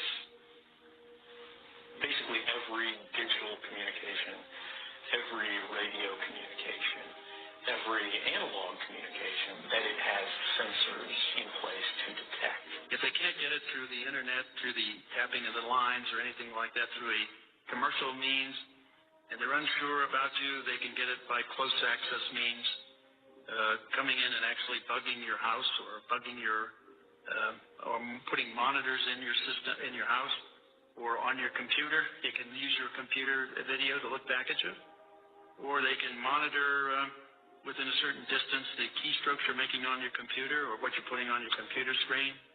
And if that's not enough, they can come in through the firewall you think you have but don't, and go through your operating system that you think protects you but doesn't, and read your encrypted email that you thought was secure but isn't. Or they can simply wait for you to do decrypts if you've done that, and pull them off and use your unused CPU while you're on the computer to drain it. It's called active attack. We are in a new Cold War, and this is why countries are developing this. I mean, really developing this. And this is why all of the microwave transmitters are going up everywhere. Because somebody, if they wanted to, could use them for other effects. The system is up and running. The MIT was awarded a number of years ago to Woody Norris. This is 2005 or 2006. And that award was $500,000 for doing what's called acoustic heterodyning, being able to send a signal from 2 points into an individual so they literally hear a voice in their head that nobody around them hear. I mean, voices are the easiest ones, because all you have to do is stimulate the cochlea with a set resonant frequency. It's very easy. Voices are very easy. And it isn't people imagining voices, they physically hear them.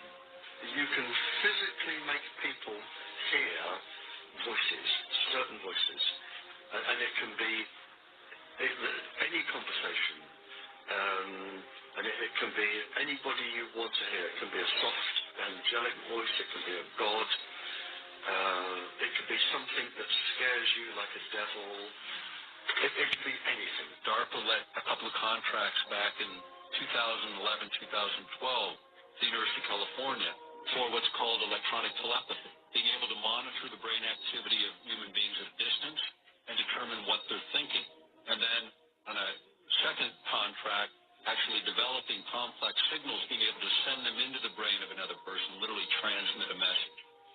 This is where the technology is today. After 9/11 and the birth of Homeland Security, fusion centers were set up to monitor U.S. citizens, and the U.S. Department of Justice legalized non-consensual experiments on the public. These fusion centers employ civilians to target individuals and harass them, intimidate them, vandalize their property, and interfere with their day-to-day life. This is known as gang stalking. Former high-ranking FBI agent Ted Gunderson reported in 2011 that himself and thousands of others were being targeted. FBI agent Mike German confirmed this as well.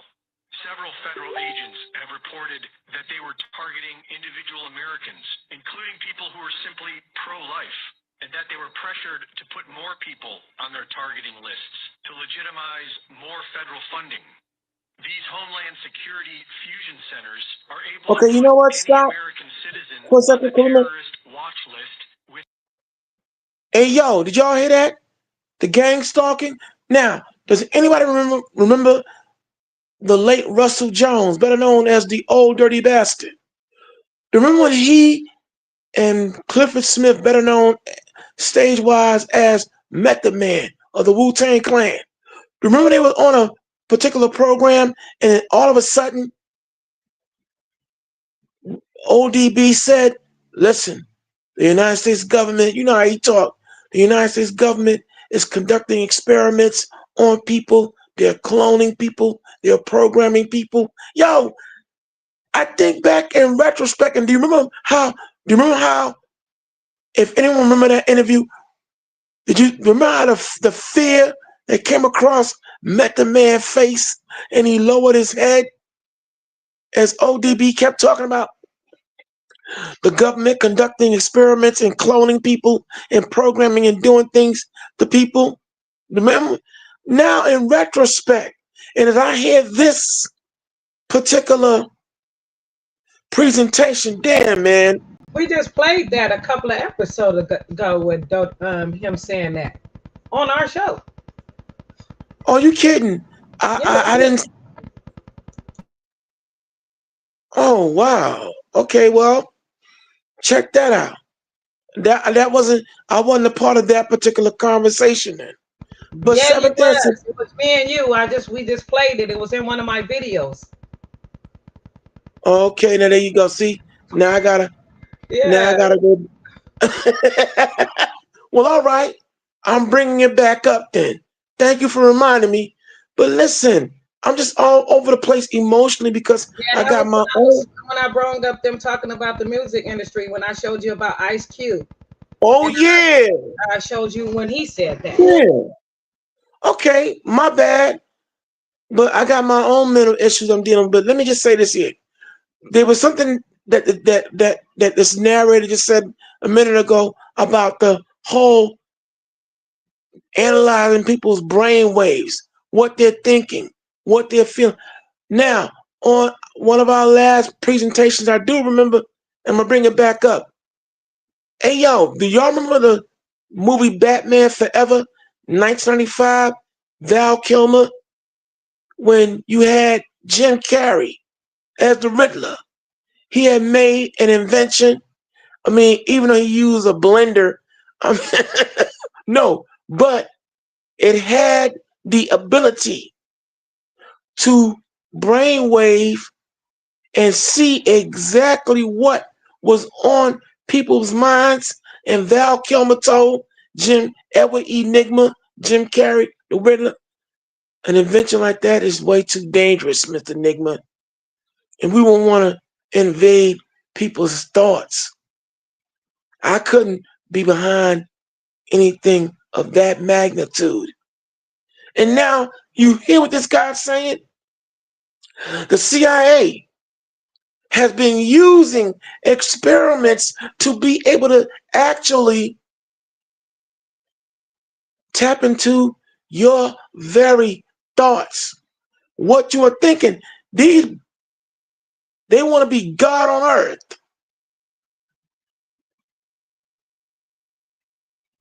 I'm just saying, art imitates life, and I'm just in movies. I see some of these movies are indeed predictive programming. The entire issue of gang stalking that Seventh Answer covered, and now we're going over again.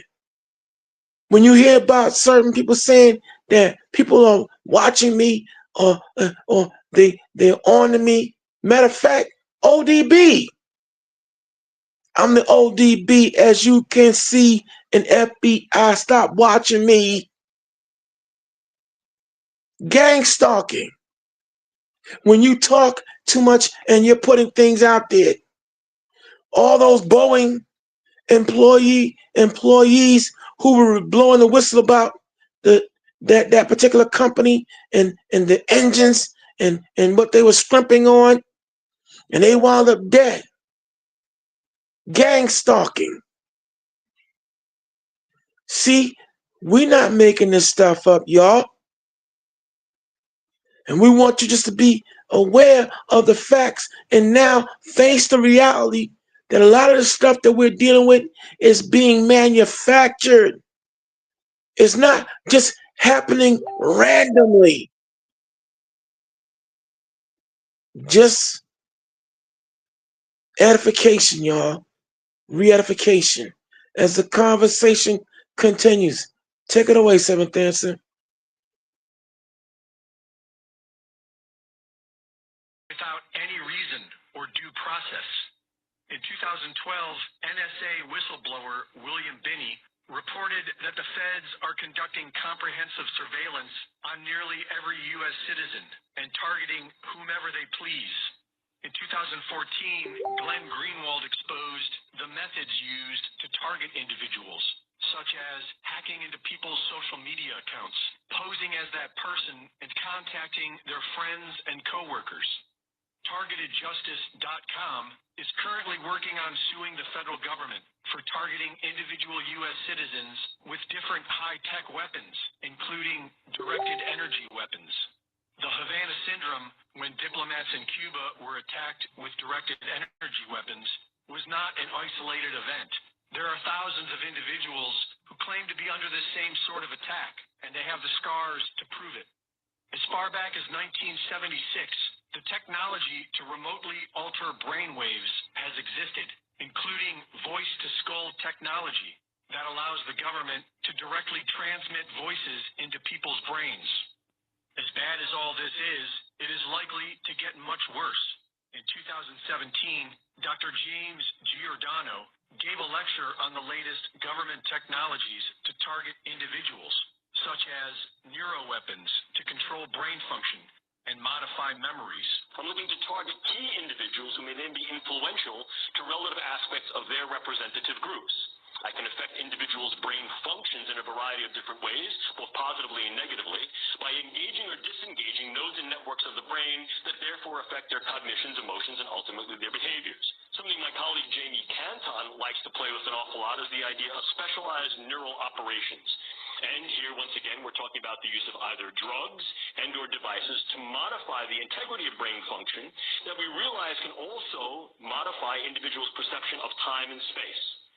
We talked earlier about how these may be used in interrogation scenarios, and this too may be used against key individuals to be able to modify their perception of time, their perception of what occurred and what did not, memory modification, etc.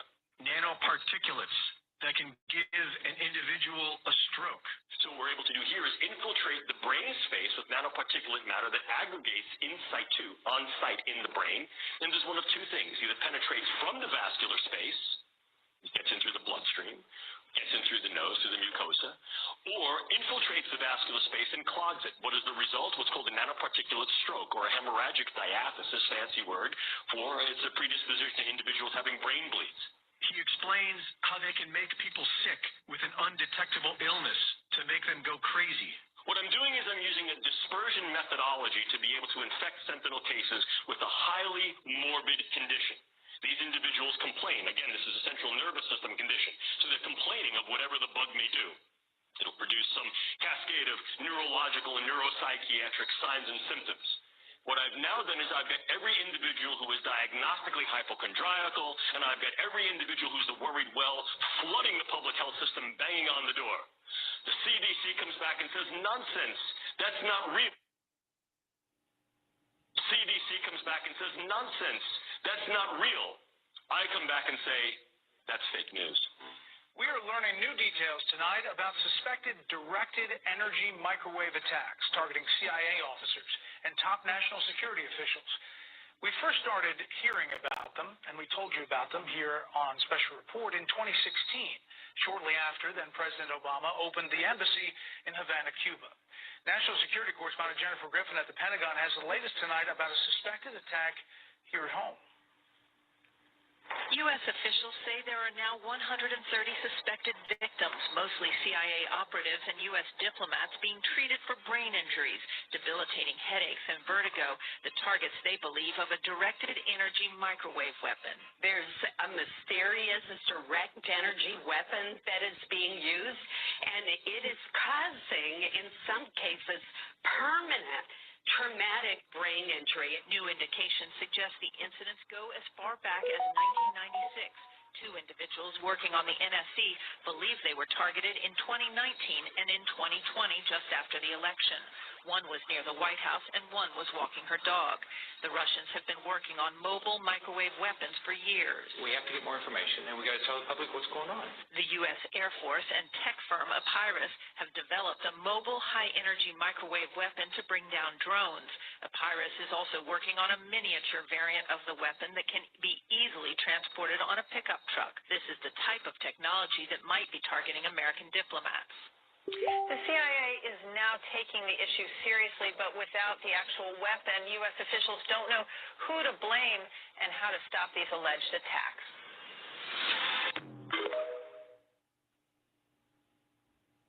At the county technology level and above. The equipment can monitor your thinking and send voices to your mind and talk to you in your head. That's what they said. Wang says the Chinese Communist Party, or CCP, currently uses the technology to control tens of thousands of people. He says he's also spoken with other victims who described suffering the same round-the-clock noise in their minds. Some of them reportedly couldn't bear it and are believed to have committed suicide, but more and more victims have started to speak out. The CCP hasn't hidden its intention to weaponize mind control. Regime media mouthpiece Xinhua reprinted an article earlier last year speaking highly of the technology's military and wartime value.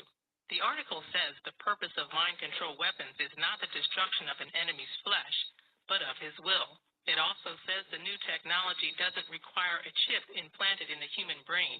Instead, electromagnetic waves, light, sound waves, smells, among other things, can be used. Reporting by Xu Wanhui, NTD News. The possible involvement of technologies like MK Ultra adds another layer of complexity, with some suggesting that these could be used to manipulate individuals Manipulating skin, but that supports them. We can gain a deeper understanding of the mechanisms at play. There have been numerous cases and stories that highlight the complex relationship between government agencies, media, and the public. Hi, my name's Rochelle. I'm a victim of technological human trafficking. I haven't made a video for a while, and I've come back. YouTube shut my channel down, and I've come back to expose it. What the perps have now done is they've started destroying my skin with the EMF broadcast. They've done this before, but they're creating the impression that it can't heal. They like to manipulate. It's almost like they're not only manipulating skin, but they destroy your teeth as well. They do a lot. And the perps are at it again. As soon as I entered, they started the directed conversation. Almost like the R&M was giving them feedback about how I was feeling. The perps that are only by choice get access to everything that you're feeling and thinking. I know it sounds crazy. I'm still getting used to it myself. And the worst part is that they want you to feel as though it's your problem. It's something about you. No one should have access to your mind, no matter who they are. That in itself proves that they think that they can push this. Some sort of superiority complex. Because it's demonic in itself to act like you've got that right over any human being. And I didn't let that stop me. I continued. I stayed. I did my workout. And then as I was leaving, I got another perp trying the classical conditioning to make me know that I shouldn't return. It's almost like they're engaging in social engineering to discourage any TI that's been a victim of human trafficking to keep going, to keep achieving. And the R&M perps that are stalking me, the ones that live as a broadcast, they constantly attack me with EMF. And I'm a patient person. Got a good listening ear and try to help people. You're patient with a good ear. You try to help people. Yes. When you're not trying to murder them. Yes. When Kellinger's reign of terror ended, 3 were dead, including his 14-year-old son. You murdered your own son? Yes, I did. Why did you do that? He was a sacrifice. I was to murder 3 million people on the planet Earth. And he was sacrificed to see if I could murder one of my own. At the end of murdering all the people on Earth, I was going to murder my own family and then take my own life and become God. What do you think? We discovered soon after I entered office that with the specter of an atomic war looming like Armageddon, far nearer than it does today, the United States government actually did carry out on our citizens experiments involving radiation. Thousands of government-sponsored experiments did take place at hospitals, universities, and military bases around our nation. In one scientist experiment, scientists injected plutonium into 18 patients without their knowledge. Informed consent means your doctor tells you the risk of the treatment you are about to undergo. In too many cases, informed consent was withheld. Americans were kept in the dark about the effects of what was being done to them. The deception extended beyond the test subjects themselves to encompass their families and the American people as a whole. For these experiments were kept secret, and they were shrouded not for a compelling reason of national security, but for the simple fear of embarrassment. And that was wrong. Informed consent, community right to know, our entire battery of essential human protections, all these grew up in response to the health and humanitarian crises of this 20th century. They are proof that we are equal to our challenges. Science is not ever simply objective. It emerges from the crucible of historical circumstances and personal experience. Let us remember, too, that cynicism about government has roots in historical circumstances. Because of stonewallings and evasions in the past, times when a family member or a neighbor suffered an injustice and had nowhere to turn and couldn't even get the facts, some Americans lost faith in the promise of our democracy. Government was very powerful, but very far away and not trusted to be ethical. The United States of America offers a sincere apology to those of our citizens who were subjected to these experiments, to their families, and to their communities. United States of America. Hey, the death penalty. I'm opposed to it. The state has no right to take your life, but you can murder other people. I don't think anyone has the right to take life. Except you. When I'm under hallucination, I do. These voices from God, these hallucinations, do you still experience them? Yes, I do. Often? Often. Do you ever feel violent? Yes, I do. What do you feel like doing? Killing people. You still feel like killing people? Yes.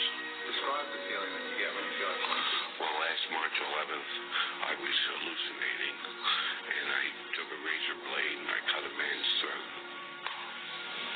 Here in the hospital? Here in the hospital. Do you think you'd murder me, Joe? Yes. That's gruesome, Joe. That's horrible. Yes, it is. You don't blame me if I say I hope you never get out of this place. I hope I never do either. I'm really God. I'm not lying. Throughout the hour-long sit-down with Manuel Vela, statements about a mission from the devil and Christ to kill Katrina Rivera were harrowing. She knew the mission at hand, and she said she understands. She said, I'm going to die in 2016. Her grandma knew. Everybody was telling them and warning them everything. She said, you're going to die by his hands if you don't get away from him. Vela says he knew about the mission since 2009 when he and Rivera first got into a relationship. I tried to let her loose then. I said, I don't want nothing to do with you. I'm going to kill you. I'm crazy. Vela continually said he was schizophrenic, started working with the devil in 2012. From then on, had one purpose in life. If you knew you weren't supposed to be with her, why did you stay with her?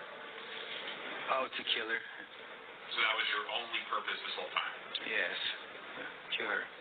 And you made it pretty clear to her that that was your whole purpose as well? Yeah. Told everybody. To defy every law of any God creation of a book. You understand? Yeah. So did you think what you were doing was the right thing, or did you realize it was going to kill her?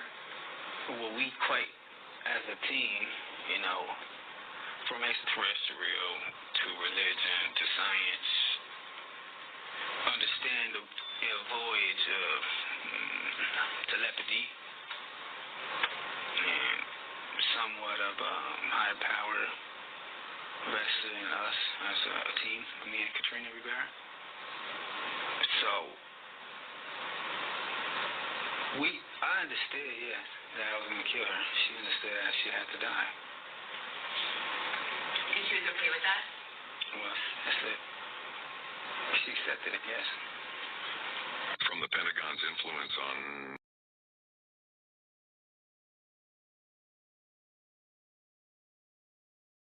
Yeah, and we're back. As you can see, we had, the Geraldo Rivera interviewing killer Joseph Kallinger. Then you saw Bill Clinton talking about these experiments with Mr. Kallinger. As you heard him telling Geraldo that he was under certain experiments and subjections and stuff. Look, what's done in the dark comes to the light. And now we're showing you just how deep this thing runs. Okay, and again, that what we may have been thinking or told were random events and killings and all that. Now we're finding out. Now we're finding out they were far from random. These are far from random acts.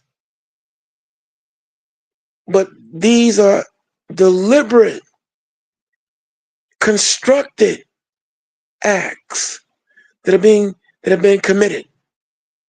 Killers who've been groomed to do what they do. And then also you heard about a number of CIA agents who were subjected to being attacked. Because let's not forget there were a lot of whistleblowers. And now this takes me back to the movie The Kingsman. Anyone recall how Samuel L. Jackson was basically the Bill Gates of the movie, and anyone who worked for him, right? They had to take an injection, but that injection contained an explosive that was put in their heads, and as soon as they went against him, or he decided he didn't want them around anymore, with the push of a button, boom, they were gone. And now here it is, you see how a number of CIA agents suddenly became sick, suddenly got hit with some kind of illness that attacked their brainwaves, attacked them mentally, destroyed them. Yeah. That's how deep this thing goes. See, I understand, right along with the seventh answer, our lives are at risk when we come here and we make these presentations. I understand that. I've had previous accounts of mine indeed hacked. Certain communications sent to me, talking to me directly. I get it. But hey, like I said, we can't be bought, we won't be sold, and we won't be intimidated. Whatever our fate may be, if it's God in God's hands, whatever it may be, it shall be. But we're gonna uncover and bring out these truths and facts. And now this was just a reminder. The seventh answer just gave you a reminder. And I brought up the MK Ultra, and a reminder that a lot of these attacks, a lot of these killings out here are not random. So now we're going to go into the DC, I think Washington, DC, events that's just transpiring that ain't random. And we want you to brace yourselves, have a listen carefully as the conversation continues. In the meantime, hit that like, subscribe button, share this show with a friend. And for those of you who may miss the live broadcast, don't worry. The beauty is you can always replay. Fair use, y'all. Seventh answer, take it away.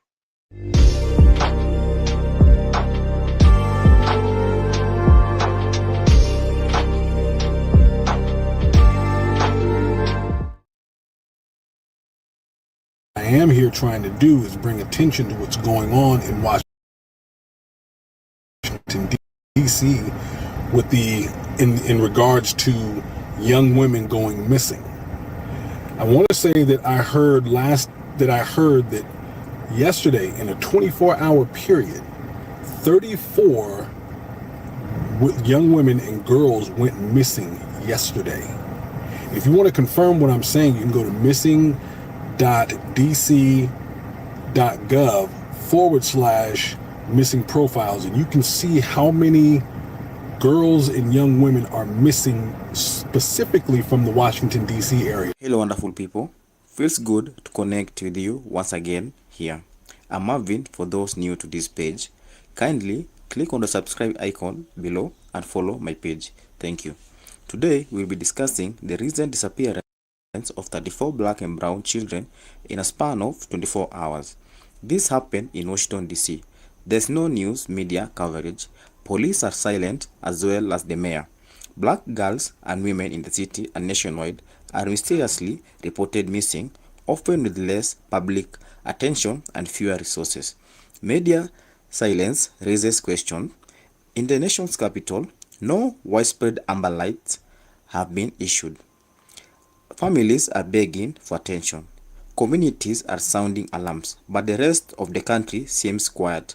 Why aren't these cases making headlines? Why are some children met with urgency and others with neglect? What does this say about the systems of justice, race, and media priority? Some argue is a tragic reflection of how society devalues black lives, especially of young girls. This isn't about missing person. It's about who gets searched for, who gets believed, and who gets forgotten. Let's continue watching the following videos to the end so that we can discuss the subject matter. But here's what's horrible about this, in addition to them being missing, is no media outlets are talking about this. The only people that are talking about this are social media creators like myself and others who are trying to spread the word. There's a lot of people who are there on the ground who live in the DC area who are trying to shed a light on this, but no major media outlets are covering this, and I bet you can guess why. The missing women and young girls are black and brown, and so in the eyes of many, that doesn't merit the attention. So we have to do our parts to get the word out. So take this video, like it, share it, stitch it, whatever, duet it, whatever you want to do. Make your own video about this. Research it, make your own video so that we can get the word out, because this is ridiculous. And how dare the media not cover this, a tragedy like this. So let's do our part to get the word out. All right, take it easy. Y'all, where is the news coverage? Not on the news, not telling anyone. There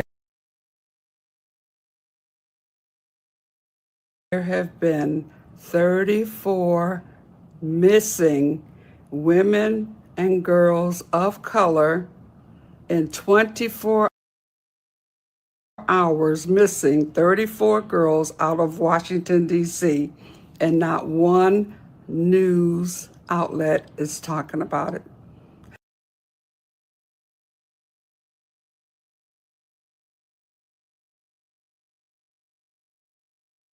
Have you heard about it? No. You may have heard about it because we, as African Americans, are talking about it and trying to put the word out. But why is this not national news? Why is this not being told to everybody? 34 missing women and girls, POC. And if you don't know what that means, persons of color, missing out of Washington, D.C. within 24 hours. No news coverage. We as African Americans, we have to get the word out because no one else cares. Our lives matter too. Please, if you see this video, get the word out. Start spreading the word.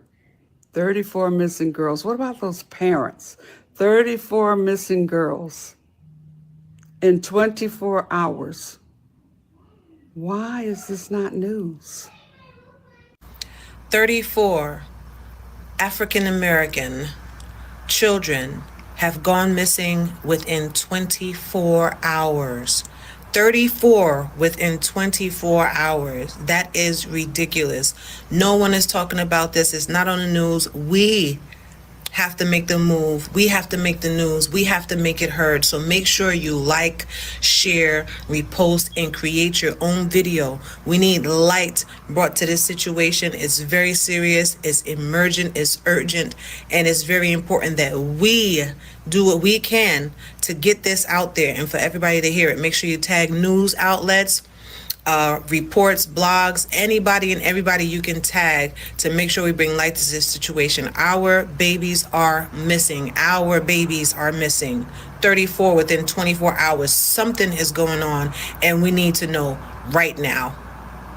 With all of the distractions and all of the buffoonery that's going on with this administration, there are a lot of things that are going on under the wraps. There is something serious going on in DC right now as we speak. 34 Black and brown women and little girls have gone missing within the past 24 hours. And there is no news coverage, no media coverage. The police haven't said anything. The news hasn't said anything. The mayor hasn't come out and said anything. No Amber Alerts have been issued either. 34 Black and brown women and children have gone missing within the past 24 hours. And there is no word of it. I've only seen maybe 4 or 5 creators on here bring this story to light. So if you are seeing this, please share this video and let TikTok Nation know what is going on, since the media is failing to do their job. We need to find out how it's possible that 34 Black and brown women and children have gone missing, just disappeared with no trace, with nothing. No contact, no visibility, nothing. Make this video go viral and get the word out there so more creators can start bringing this story to light. Hey y'all, let's talk. We need to have this conversation.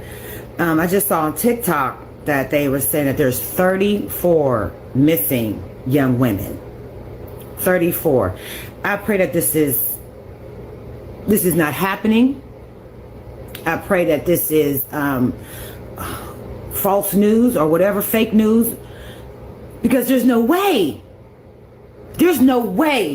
that we live in this day and age that 34 Black girls can go missing and we just don't hear about it. Please tell me that's not the world that we're living in. And if it is, this is a PSA to everyone. If you have any morals or any values in you, then you will absolutely and most definitely call your local officials, call the news, call the police, let them know that there's 34 girls missing. You know, I don't want to hear that they just up there runaways or they're missing. So, this is me doing my due diligence. And I pray that this is fake news. I pray that this is blown out of proportion, because I just cannot believe in my heart that this is the country that I live in, that I pay taxes for. Forget all that. It's about these girls. Please repost, like, share, follow, do whatever you have to do. But the word needs to get out that there's 34 missing young Black women. So I've seen exactly one creator talk about this. There are girls going missing in DC in June alone, over 30 cases. Let me read off some names to you. And this is in a span of a week. There's Samira Butler, age 14, missing since June 25th. Jasmine Pratt, age 15, missing since June 23rd. Danara Butler, age 13, June 23rd. Zahira Bragg, age 16, missing since June 22nd. Iris Daniela Reyes Zanigua, I'm saying her name wrong, I'm sorry, age 12, missing since June 20th. Yanori Desiree Reyes, I'm saying her name wrong, I'm sorry, age 14, June 20th. Maribel Amanfo, age 16, missing since June 18th. And Linnea Fitzhugh, age 15, missing since June 18, 2025. Here's a few things all these girls have in common. They've all went missing in the span of 1 week. They're between the ages of 12 and 16, and they're all Black and brown girls, which is why no one's talking about it. What's crazy is we have people wearing masks, driving unmarked cars, kidnapping people off the streets. It's ICE agents. ICE agents are doing this. What is stopping other people from doing exactly what they're doing? Cops are not intervening. Everyone's stepping aside and accepting it as a new normal. Just being dragged off the street, just like that. Children, young girls, they're being targeted. Kidnappings are happening in broad daylight and being completely ignored because of the state of this country. And this is absolutely unacceptable. What is DC doing about this? So I keep seeing this on TikTok, and I'm not sure why enough attention isn't being given to this. So apparently in Washington, D.C., 34 women went missing in less than 24 hours. How is that even possible? And nobody saw anything. There has been no news outlet that has really been reporting about this. It's pretty much being reported on TikTok, and I have seen multiple content creators talk about this. And what the fuck is really going on? Like, at this point, I get all of my news, and I'm pretty sure a lot of people are like this too. We pretty much get our news or find out about shit really by being on TikTok. Seriously, because news outlets are not reporting this type of information. And it's like we're so focused on shit that's going on within the government or that orange man in office that y'all voted for, because I'm a part of the 92%, that this type of shit is getting swept under the rug. 34 girls in less than 24 hours. Somebody gotta know something. Somebody gotta know something. There's no way in the hell 34 girls in Washington, D.C. just come up missing like that.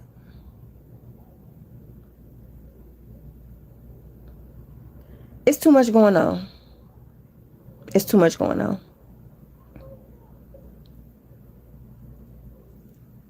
This shit is just getting ridiculous. Y'all really hate women. Y'all really do hate women. 34 missing girls in 24 hours in DC. You might not like what I'm about to say, because my video is going to be a call to personal and community responsibility, okay? First thing I want to say is this is what the collapse of civilization looks like. Because if it was 34 girls in the past 24 hours, well, how many girls was it in the 24 hours before that? And how many girls was it in the 24 hours before that? And how many girls was it in the 24 hours before that? So whether it's kidnapping by some guy they're with and the guy won't let the girl go, whether it's that somebody picked them up and is trying to sell them into sex slavery, whether they're runaways and they went to live with a friend or stay with a friend for a few days, whether it's some medical establishment doing some experimentation or stealing their organs, okay? Whether it's some psychotic psycho, we just don't know what's going on. But it doesn't really matter why they're gone. It just matters that they're gone. Because civilization is a measure of the safety, security, and longevity that you can expect when living in a certain society. And this is not just in our society. This is happening in our nation's capital. But I'm going to be solution oriented. And, I'm going to talk about some things that we can do to prevent this from happening, okay? Because we have to look at places where it doesn't happen in our society. And if we copy some of those things and add in some other things, then this may not happen to our young ladies, okay? So the first thing I want to say is that, it's a good thing to be where you are supposed to be. Okay, and so certain members of the society have been so disaffected that they are outliers in the society, and they really don't have any place to be. Okay, and so some of these young ladies are looking for love in all the wrong places. Some of these ladies, because they don't have a family, they're in other people's homes, and these might not necessarily be places that they're supposed to be. Some of them fall in with the wrong crowd, or fall in with people who are running schemes and scams, or making promises and that they never intend to keep, or that they are outright intending to kidnap these young ladies. Okay, part of the problem, number two, is that we have a society where black people have been entrained to objectify our women. Okay, now the whole society objectifies women, but to a certain degree we have been given a mindset of objectification, where the woman is a body, and we don't look at, as men, the woman as a body with a mind and with a soul and with feelings and with values, and so we don't even value the women. Okay, and so I'm going to say this. I'm going to put this out there. In the Nation of Islam, we used to have a saying: you can tell that you've passed from death into life when you start to love the brotherhood. Well, I'm going to update that saying for 2025 for all black people out here. You can tell that you've passed from death into life. This is for men and women, when you start to love the sisterhood. Because it's men that don't love women enough, and it's women that don't love women enough, okay? And so I'm not going to talk in this video about how that came to be, but you know that it has been a concerted effort to create that reality, when the natural reality should be anything but. Because we are worse than animals. Even animals, when one of theirs is taken, you're going to hear an outcry, you're going to hear an upset, you're going to hear, you know what I mean? And so it's taken 34, it needs to be 34 for us to say something, okay? And so now you can have a little respect for the white guy when you go out in the country and he has the AR-15 on his door and says, this house is protected. No, not by ADT, by AR-15, okay? Because you're not going to come up in his house and take his women and take his children and take them off. He's going to bury you on his land. So part of the problem is our ideology, and we're going to get to that in a second, but let's go with safety, okay? So part of the problem is that we don't teach safety and security. So I'm sorry, if you got a young lady in your life, a little daughter, you got to send her to karate class. You're going to have to get her some weapons training, okay? And she's going to have to get real stabby with it if some Uber driver or Lyft takes off in the wrong direction, and, you know, they're going to have to be punished.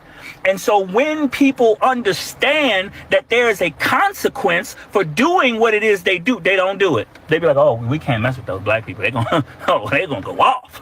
You know what I mean? They're going to. So once we are unified, death into life, and they know that and we swarm like bees, like the Wu-Tang said, that, you know, this type of thing won't happen. So number 4, it is obvious that the leadership that we have for the most part is bankrupt, okay? And so you don't have to respect bankrupt leadership, and this shows you that you can be a leader unto your own self, okay? Anytime we have somebody in the White House who has no military background, no political background, has never been a lawyer, and you're seeing why these are problems now. He has no military background, so the military is in trouble. He's never been a lawyer, so he doesn't know the law. He has no political background, so he doesn't know how to unify the country to get anything real done. But anytime you have somebody like that in the White House, you got to understand that you could be mayor, you could be governor, you could be president, and you could probably do it better than most. Number 5, there needs to be a cultural shift. Okay, and again, this is what civilization collapse look at. If you look at any of the ancient movies where they would have women in cages and the horse would be riding along and there would be women cowering in the back and kids cowering in the back, and they'd kidnap them from some time, how are we any different? In 2025, how are we any different than those movies where they would come into a village and they would, because the people were weak, take their women and run off? Now, we as a people have a lot of respect for money, but we're starting to see that was respect foolishly placed. Cat Williams said it best when he said they can take your rabbit ass down in 2 weekends. So again, the ideology has to change. We have been given a pie in the sky program where we think that a white man after death we will return unto him, and our lives are not as valuable for it. Okay? And we need to get out of that mindset and that mentality, and we need to fight for the life that we have here on earth right now, sound on the ground. So again, however you do it, you can tell that you have passed from death into life when you learn to love the sisterhood. Ain't nothing wrong with being dead, but don't fool yourself into thinking you alive if you don't love nobody but yourself. Are there already 34 girls missing in 24 hours, with 14 more missing the next day? Has there been a rise in missing black girls to support a claim of an attack on the black community in recent days or weeks? Let's get into it and break it down. Why is this not being reported on? This is not the 2017 case, nor is it the debunked 34 in 24 that's going on around. These names were on the missing persons database as of June 26, 2025.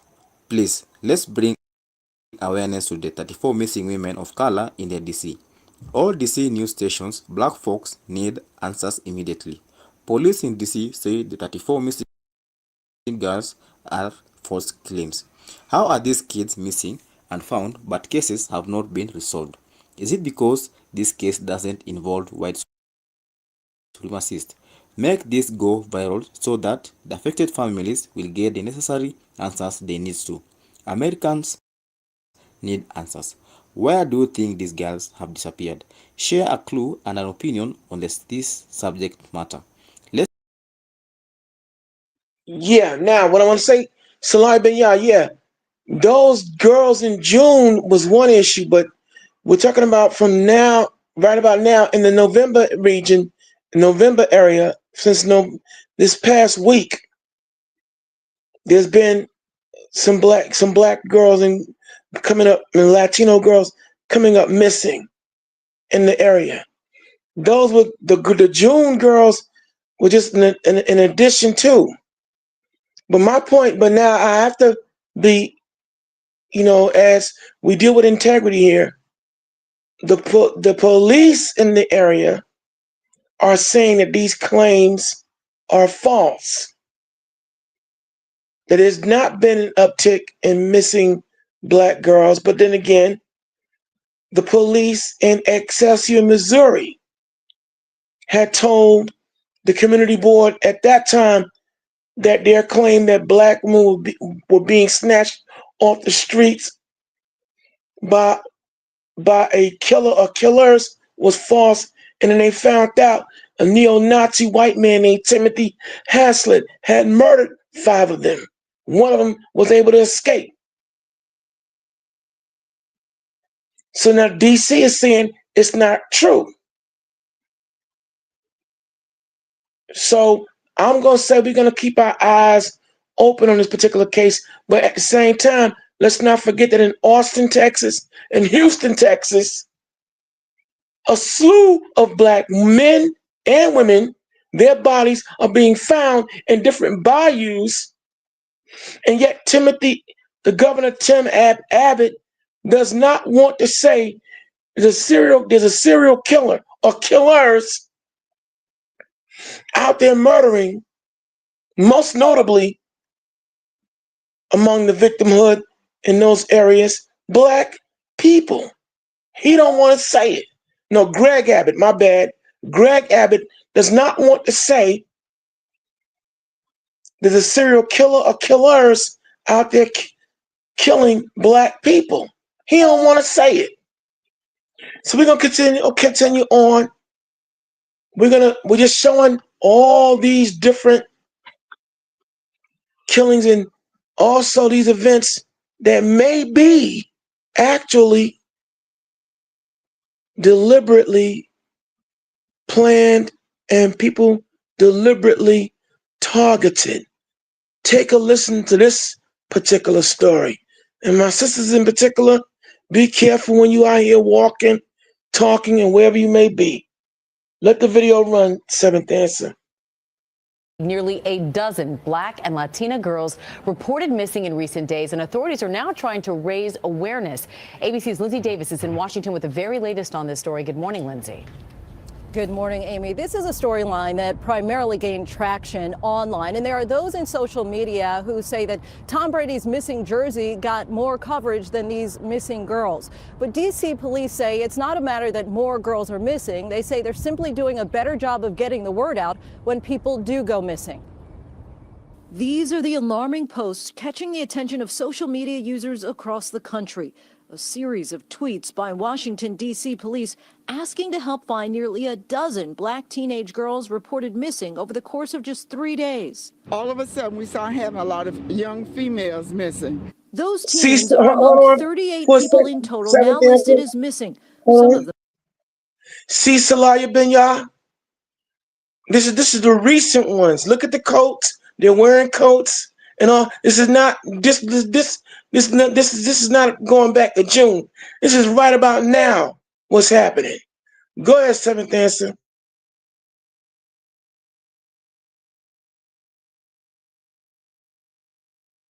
Oh yeah, and you see how the police are trying to downplay it? It probably do go back because look at the dates they missing them.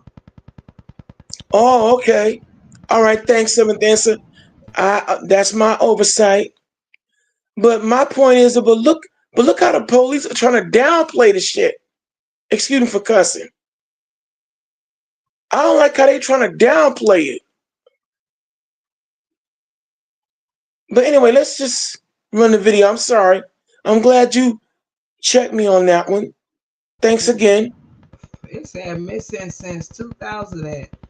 It says 27. I mean 17.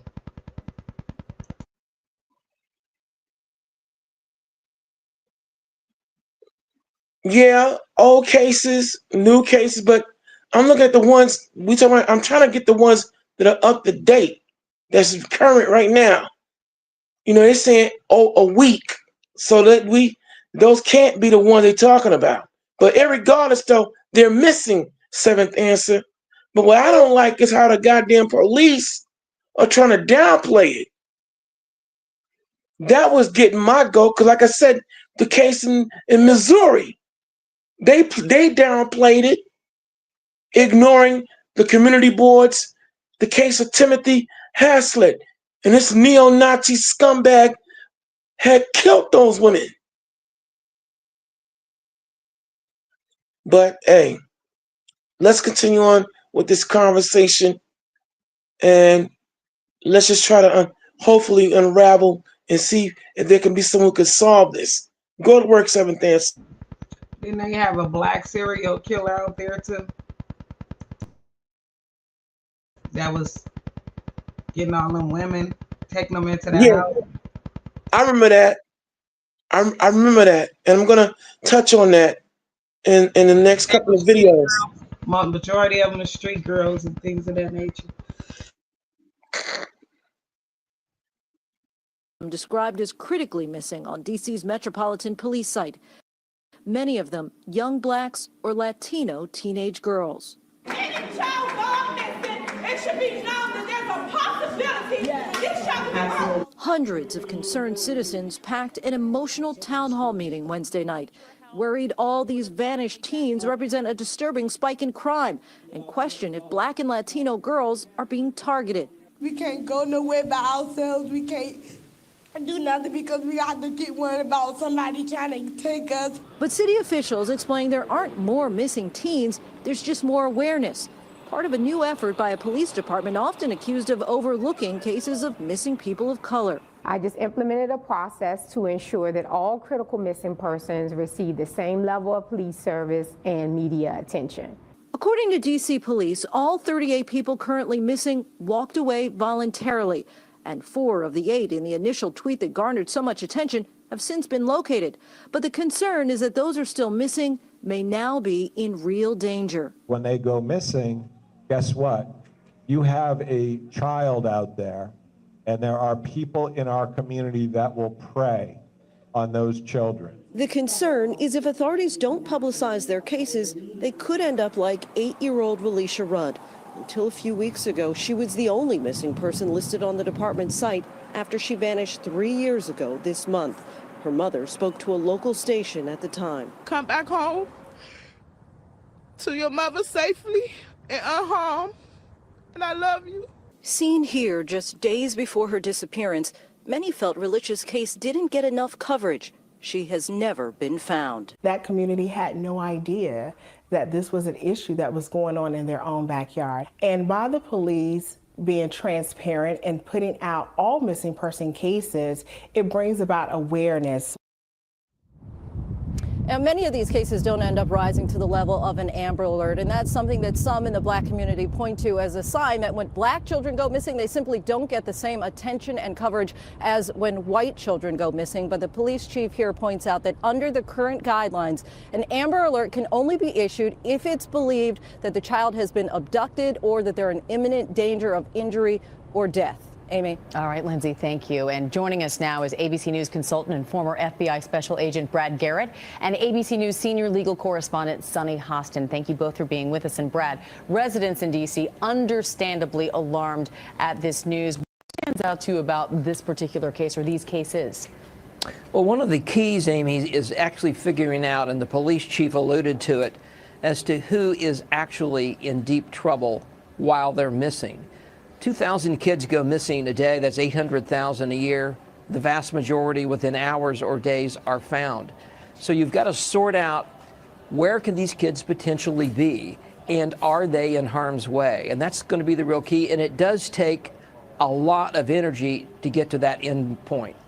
All right. And Sunny, we mentioned that residents are understandably alarmed, but they're also understandably outraged at the lack of attention these stories often get. Why the discrepancy? Well, there certainly is a disparity between when you have a missing person of color and a missing white person. Gwen Ifill, I think, coined the term missing white woman syndrome to explain this lack of coverage when there is a missing person of color. But I think it really starts in the way that they are classified. If someone is classified as a runaway, they certainly don't get media attention. They do not get police attention. They need to be classified very, very quickly as either missing or kidnapped, and then you will get the media attention that is needed. So it starts with law enforcement. I do believe that it starts with law enforcement, and this mislabeling between runaway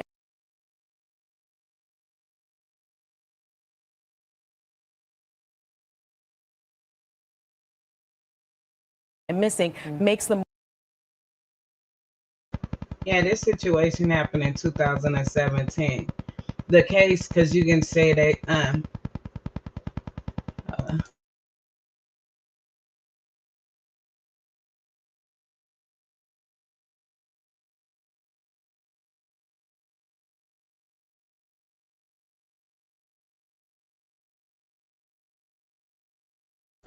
yeah, because it said 3 years back from the other case, and I remember that little girl, and that was in 2014.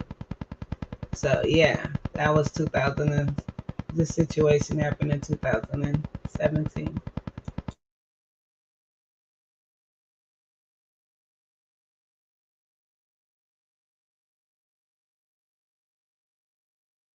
And as I look at the pictures, it says 2017 on there, 2017 on their images. So this case was in 2017. Okay, and I'm coming back in. All right, so these are old cases. Yeah. And I look at things like that because the internet posts a lot of old missing children. And sometimes I don't want to share things when the child is already, been possibly found. Yeah, so I go deep and look and make sure before I share it. And that's what made me look at dates and times and things of that nature. But all right, this happened in 2017, but you could tell off of the news article and the web page, it was 2017. So that what made me alert that this was old. But then when they showed the little girl that got kidnapped, that was in 2014, and they said that was 3 years prior to that incident. So that was 2014, 2017. You know what I mean? So the math.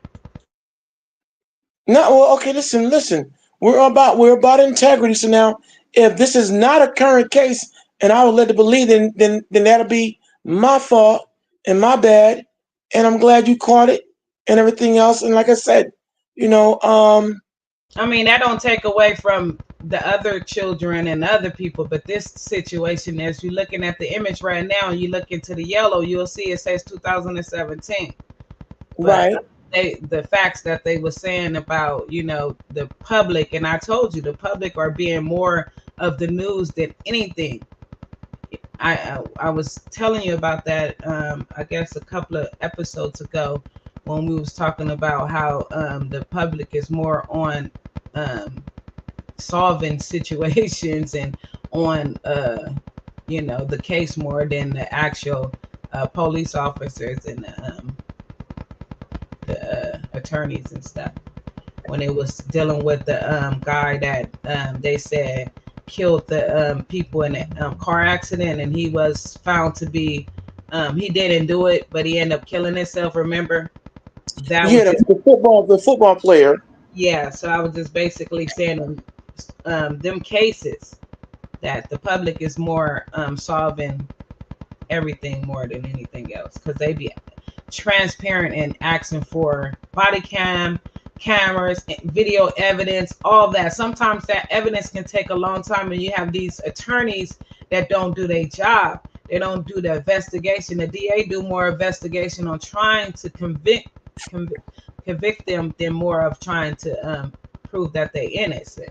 And sometimes attorney, it takes that's why it's hard for a person to solve their case inside than out. That's why they prefer to be out on bail trying to solve their case, because they can get more witness. They can, you know, go to certain people and get more you know, evidence more than the attorney, because the attorney only gonna do is, you know, just so much, especially if it's just a public defender. He's not going to do anything pretty much, but you might get a lawyer that can, you know, represent you and go to different places to get the evidence. But the public now is being more of Amber Alerts when it comes to the Black community. The Black community has been relying on video surveillance evidence and, you know, cell phones and things of that nature. So yeah. All right. So as we continue on, we are going to, you know, continue to just basically say, stay aware, be vigilant, and everything else of what's going on around you. Don't relax your guard, you know. And again, I thank you, Seventh Answer, for catching that. You know, I thought it was a recent issue and everything else, but if it's not, then it's not. But be that as it may, we're gonna continue on. And wow, look at the time. But you know what? Look, for all my night owls out here, ride with us and everything. We thank you for coming in and riding with us and all that. Let's go. Matter of fact, let's see. I think I did bring up the Austin and Houston cases, so let's run those videos real quick, and then we'll just bring it to an end. You know, looking at the time and all that. I know some of y'all got to get ready. Some of y'all probably at work, or will have to get ready to go to work in this week to come. So if there's any more videos, Seventh Answer, let's run them. What the heck? Okay. Yeah. Oh, you had the MK and then now. Well, you know what? How about this? I'm going to shorten it. Run the MK video to cap off what you ran earlier, and we're just going to call it a night. Yeah. We got a whole week. That's right.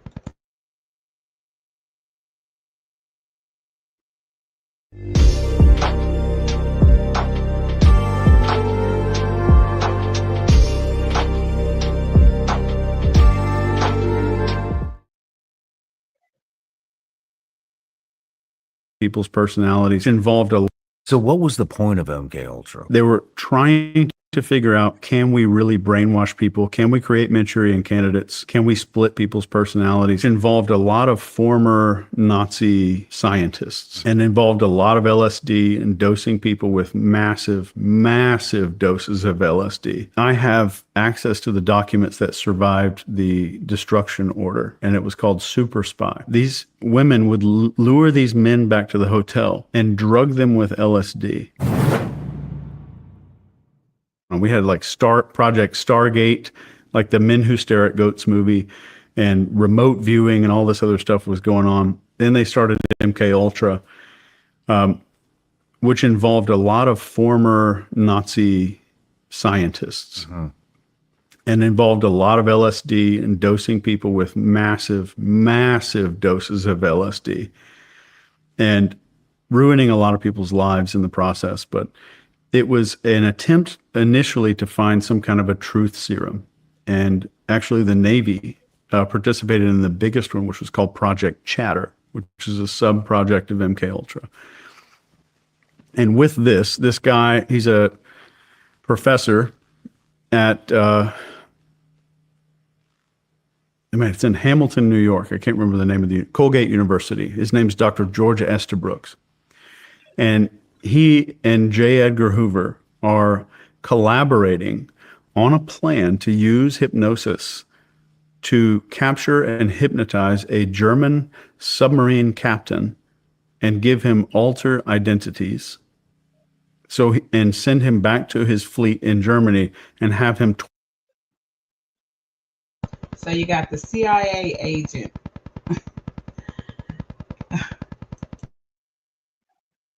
Yeah.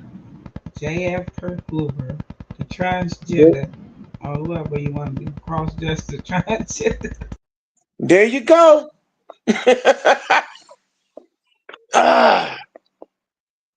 Torpedo the entire German fleet inside the harbor. And this was a legit plan. And I have access to the documents that survived the destruction order. And it was called Super Spy. And do you do show notes? Like the PDF in the comment or PDF in the description thing? Mm-mm. Shit. I would have sent it to you so people can download it. But oh, we'll do it. We'll do it. Okay. We've done it before. I thought you meant yeah, okay. We'll do it. Yeah, so I'll send it to you so people can actually look at these because they're not public record. Thank you. I went to this guy's house, talked to a family member. These were like old stuff that survived the CIA's destruction order of all of this stuff. But it got weird. I mean, these guys had lots of power. This was called the OSS, which, as you know pretty well back then. We've got this guy running the show. His name's Wild Bill Donovan. And his instructions to the lead guys in every unit was to make merry hell when it came to MK Ultra. And they did this one project called Project Midnight Climax. Have you heard of this? Mm-mm. They took prostitutes in San Francisco, and these women would lure these men back to the hotel and drug them with LSD, like high dose LSD. And on the other side of a two-way mirror, these scientists would be back there writing down God knows what, because that's all we really know about the whole program. But they were also experimenting with aerosol LSD. See, he know Operation Honeypot. See, if he would have asked him that, because I know he did a show on that before, because he did a show on MK Ultra before. But if he would have asked him that particular name, because it's under different names, you know, the honeypot is the same thing. So if he would have asked him that, he would have understood what he's talking about. Okay. Like, can we disperse it into a crowd?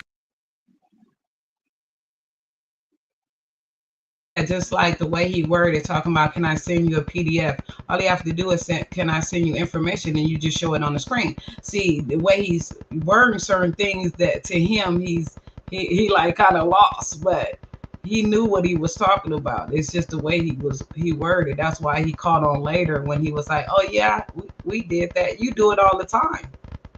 You know, you do it all the time, especially with the remote viewer. He did a show with the other guy that on the remote viewing, and they showed, you know, information, you know, so he's slow. Got him. Can we disperse it over a city? What does it do in water supplies? And just some insane stuff. But they discovered this way to create a Manchurian candidate. And this is a lot of where some of these ideas came from. And this guy, George Estabrooks, perfected, or back then had it perfected, this system to create a Manchurian candidate to where he could create an alter ego inside of an army officer. One of them was the normal officer, and they called him Jones A, and there was a Jones B. And we could send this guy through enemy lines, doing whatever. Jones A is a normal army officer. Jones B is carrying these vital classified secrets, radio frequencies, you know, whatever it is. I made that last part up, the frequency part up. Who knows what he's carrying? So if Jones A gets captured, Jones B doesn't activate until he hears a very specific hypnotic phrase or hypnotic command under hypnosis. And they do that on the other side of the line. So they developed this stuff way back when. That's when they created 007, the secret agent.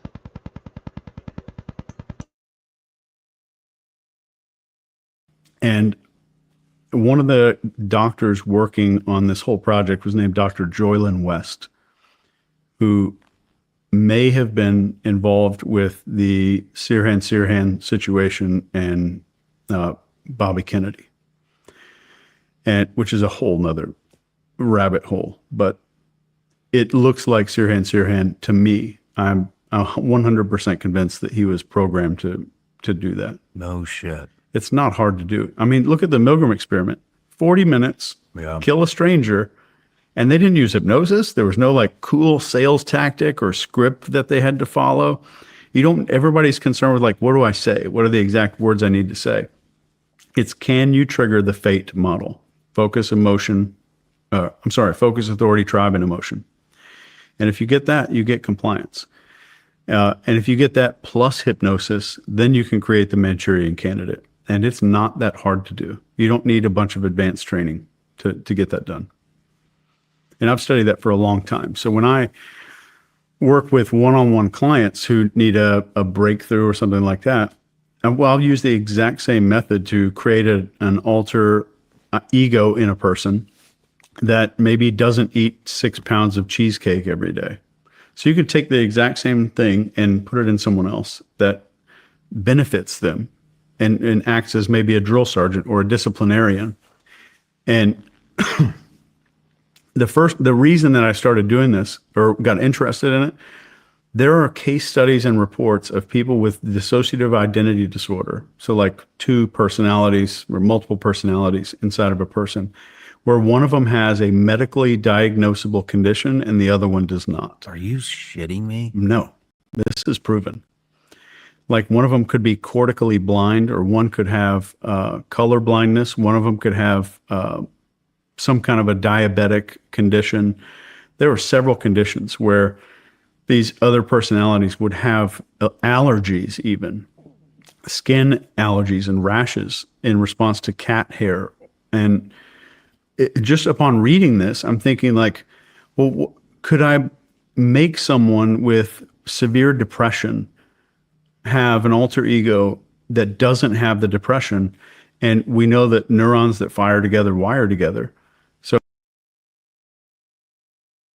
It was a movie, I forgot the name of it, but it was a movie where this guy, he had like split personality, and it was like he was using his, like, I think he was like mentally retarded person to commit certain acts. And he was like talking to himself back and forth, and the one person was like, the one personality was like, smart, intelligent. And then his other personality, he was like quiet, slow, you know what I mean? But he was like manipulating his brain to commit certain. Hold up. Are you talking about the movie? I think the movie was called Split, and it starred the guy who I forget the actor's name, but he played Professor X in the X-Men. Are you talking about Split? No, I don't know if it's no. And he had multiple personalities. Each one was more deadly than the other. Yeah. But I don't think that I'm not familiar with that name, but it's something like that. But it was like he was using him, but he would keep him in a certain place, all quiet, but it was himself. And found out that he was when a detective, I don't know if it was Samuel, one of them was the detective, but they was investigating him, and he had this little, personality where they kept on investigating him and found out that he was smart. Like he had this intelligence that it would come out, but he was talking to himself. Now, Samuel Jackson wasn't in a wheelchair, was he? No, I don't think so. He wasn't. All right, that's okay. Then it's not Split. But let's just say a movie similar to what he described and came out. Okay. Yeah, that was crazy. I'm gonna see if I can share the movie with you, but it's weird, and I don't know if they was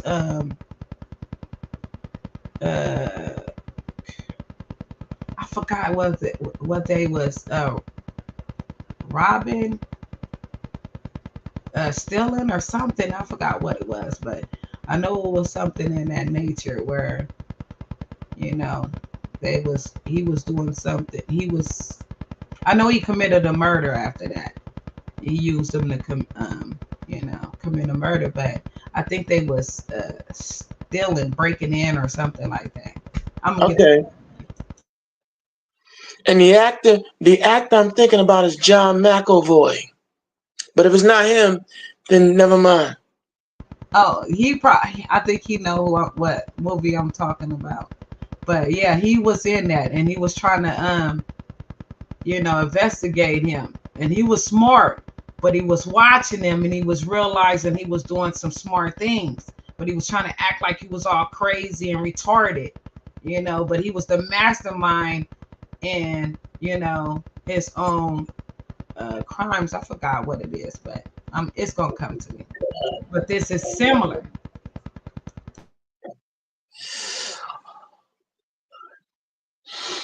All right. Over the course of 6 months, if they keep doing this, can they kind of like rewire their brain if this alter keeps taking over? Of course, I didn't know. I played with it for a really long time, and man, our brains are fascinating, and how fast they can change and adapt. And if you've got a good person working with you, you can get a lot done. But I think the only other way to really alter mental plasticity that fast would be psychedelics. This was like ketamine or a DMT or something like that. So how would they do it with MK Ultra? Would it be they are in the middle of the journey, the psychedelic kicks in, and then is it a hypnosis? I mean, because the way it's described is they're injecting thoughts, right? Yeah. So it probably there was never a recipe.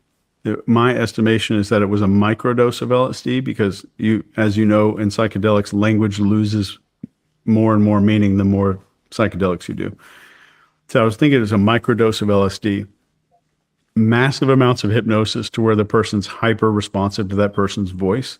So like when I see clients, they listen to my MP3 audio thing that's hypnosis to just help them go to sleep every night. So by the time they show up and see me in person, their brain is hyper responsive to my voice, and it's a lot easier. And then during that process, in my estimation, they used real trauma, like oxygen deprivation or something like that, to create a traumatic brain response inside of the limbic system of our brain, which makes us dissociate. And during this process of dissociation is when they put that second dissociated person or part of them, or I don't know how the words to say, but they're dissociated. So while they're dissociated, they hypnotize them and then kind of create that alter ego. Tell them how they activate, tell them when they come up and what their personality is, what they like to do. You're here to protect the host. So like if I did this to you, Sean B's job would be to protect Sean A.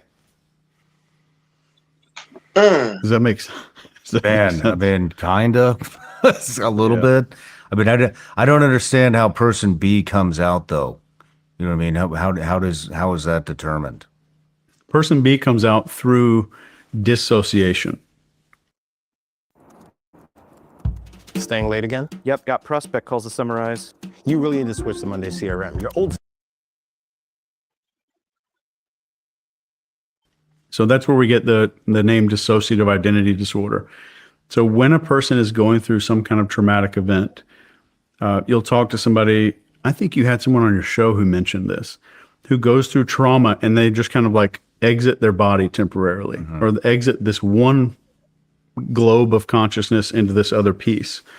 And when they shift over to this other piece, you can separately create this piece and give them an identity, give them a name. And if I can make something real in your head, then I can create it in reality for you. Which is why a lot of these cases of dissociative identity disorder were created by the psychiatrists in the 70s and 80s and the 90s. Because, and this is called iatrogenic dissociative identity disorder. So if you came to me, I keep using you as the example, but there's nobody else here. Sean, if you came to me and I was a psychiatrist and we were working together, you said, well, I have this thing going on in my life and it's X and Y and Z. And all I did was start talking about two different parts of you. And I say, it seems like there's a part of you that wants to eat the right thing, but there's also a part of you that wants to overeat. And you're like, yeah. And then I go into 5 or 6 other examples in your life. Is this like this in social situations? Is there a part of you that wants to hide and there's a part of you that wants to socialize? Yeah. So I'd go into all these parts. And then I would say, you know what? I'd like you to take a questionnaire. And this questionnaire is maybe 17 questions. And a lot of these people made it up on the spot, these little questionnaires. And if I tell you that you scored high in dissociative identity, I'd say like this person, this other part of you has their own thoughts, their own behaviors, their own life. And I think a lot of your issues are from not addressing this other part of you that wants to do these other things. And they're probably here to keep you safe. So just really quick, just between you and I, if that other part of you had a name, what would you want to name that other part? And you say, Stephen. And I'm like, all right. So I'd like to talk to Stephen now. So within the course of one session, I have a conversation with Sean. I have a conversation with Stephen. And by the 3rd or 4th session, you are fully living your life as if there are 2 people in your head. You got to. Because what happens there? There's a lot of novelty, focus, a lot of authority, because there's a guy in a lab coat or a guy in the psychology sweater vest holding the clipboard there, taking you through a lot of this stuff. The authority and your expectation is what sets the stage for this to become a reality. So you can accidentally get dissociative identity from a provider. Wow. And this is very well documented. And so what was the point of MK Ultra? Who knows? I don't know. You don't know. I think the initial aim was to figure out the perfect truth serum, which they thought LSD was some miracle for truth serum. And they were testing sodium amytal, which is another drug that's pretty well known as a good truth serum. And they were trying to figure out, can we really brainwash people? Can we create Manchurian candidates? Can we split people's personalities? There was so much and that it was just wild. It was the Wild West. So it's just looking at what they did, nobody would ever be able to know what the ultimate aim was. So how would they get personality B to trigger on demand? I mean, if they were going to have a Manchurian candidate or, an assassin or, Yeah. any bad actors.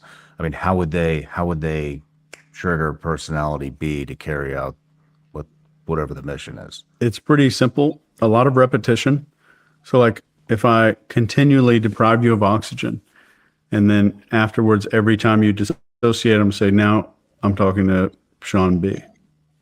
And what's your number one goal? You want to protect Sean A, right? And the number one way to do that is to go do this one thing in this place. That's the way to protect. Is that your goal? Is that what you want to do? Good. And every time you come out, I might set up some kind of a trigger. And once you hear these words, then you have permission to come out and do exactly what you want to do. No matter where you're watching Sean Ryan Show from, if you get anything out of this, please like, comment, subscribe, and most important. The only thing I get out of this is, look, man, we as humanity have to know our limitations. But as you can see, when you're dealing with people who don't respect boundaries and limitations and want to be God on earth, this is the madness and chaos you get. Look, we've come to the end of this particular conversation as we come in for a landing. We hope that you've enjoyed the 3 hours that we've given you here on the Conversation Continues. But don't worry. Don't worry, this is the week, and if we are alive and kicking, we're going to come back, and we're going to continue this conversation. There's something that I want to revisit, concerning Joy Morgan. That's the story. I'll just leave it there. I'll park it there. But, yeah, she's gone but never forgotten, despite her being her case being pretty much overlooked by her so-called brothers, but that's not the story. But moving on, we thank you for allowing us to come into your mind, soul, and cipher. And as we close out, we want you all to have a beautiful week, be productive, be careful, be safe out here. And again, we want you to hit that like and subscribe button, share this show. And as we close out, again, you've been thoroughly informed by the Seventh Answer, Lady Karima, and I, your brother in faith, Dark Storm. And we'll be right back at you. Don't worry. And as the spirit, wait a minute, Seventh Answer, do you have any parting shots? Yeah, I found the movie. Hold on. You did? What's the name of it? Split. It was Split. I told you. Yeah, it was. Yeah, John McAvoy. Yes. Yeah. That movie's crazy. Yeah, it is. I just seen a preview and just seen it. I just looked up the one you were saying first, and it was like, yeah, that's it. I found it. But hold up, though. You know what's equally crazy? Bruce Willis in Red. You ever seen that one? Oh yeah, I seen that one. That was crazy. Yo. Yeah. So yeah, you look what you see. You tap into these things, and then we bring out. Yo, like I said, for all y'all out there to get a really good idea of what the Seventh Answer has been uncovering in this area, you now have a movie assignment, y'all. Split. John McAvoy in Red. Bruce Willis. Check them out. Be ready. And just get set. It's disturbing.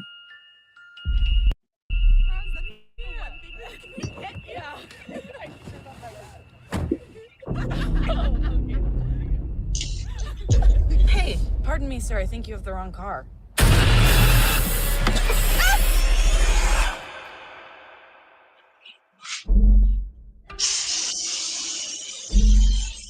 What are we doing here?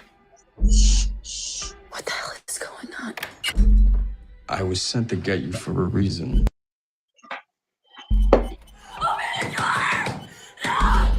There's a flower on the pillows, a flower in the bathroom. Like, we're important. The only chance we have is if all three of us go crazy on this guy. Who is that? Maybe she can help us. We're here! Help us! We're in here! Don't worry. He's not allowed to touch you. He knows what you're here for. He listens to me.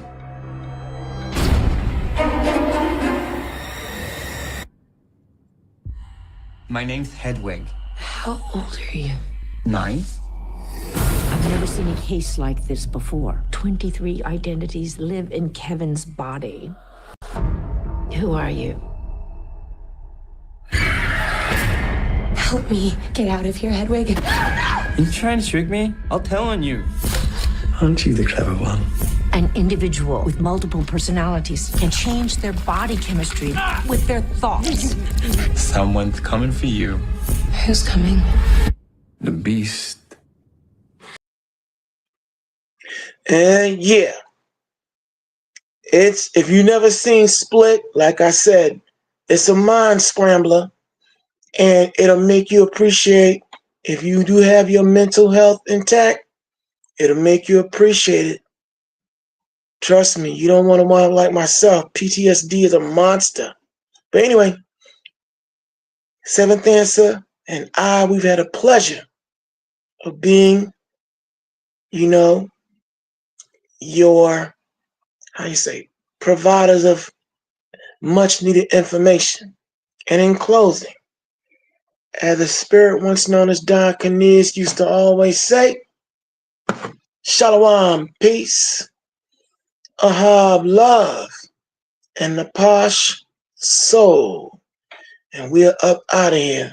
And we love you. Take care now, and have a good week.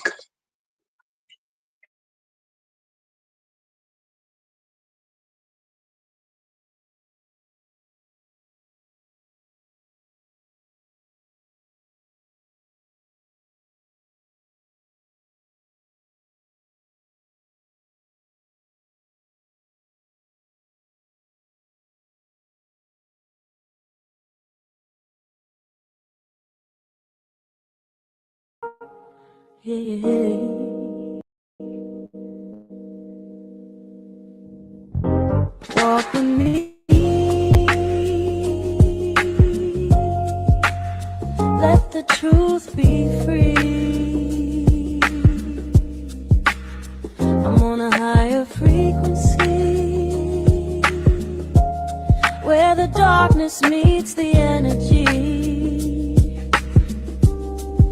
Darkness comes to the light, and in the depths of power ignites. If you tap into that light, the dark lights, you'll find a secret, the key to unlock the might. They lied to you when they said the dark was weak. Let me show you how deep the truth speaks. The darkness is where the light is born, where the stars shine brightest and the moon glows with gentle scorn. It's a space where creativity unfolds, where dreams are made and where the unknown is told. The darkness isn't something to fear, it's something to respect. For in its depths lies the power to connect with the earth, with the universe, with the very essence of life. The darkness is where we find our strength, our resilience, and our inner light. So let's not be afraid of the dark, let's embrace it. Let's walk with it and let's let it guide us to the truth. Walk with me. Walk with me. Walk with me.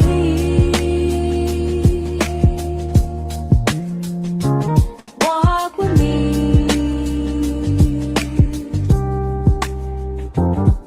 Black, the melanin rich, the power within, the source of creation where the truth begins. Black is the foundation, the root of all the darkness that gives birth to the light that stands tall. It's the symbol of elegance, of sophistication, of beauty that's real. Black is the night sky with stars that shine so bright. It's the fertile soil where seeds take root and growth takes flight.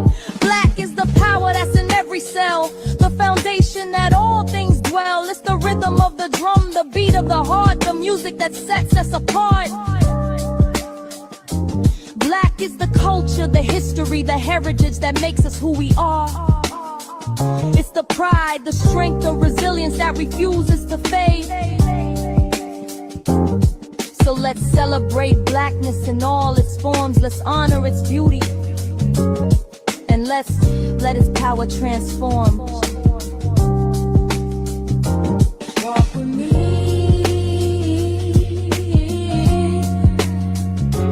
Walk with me. Walk with me.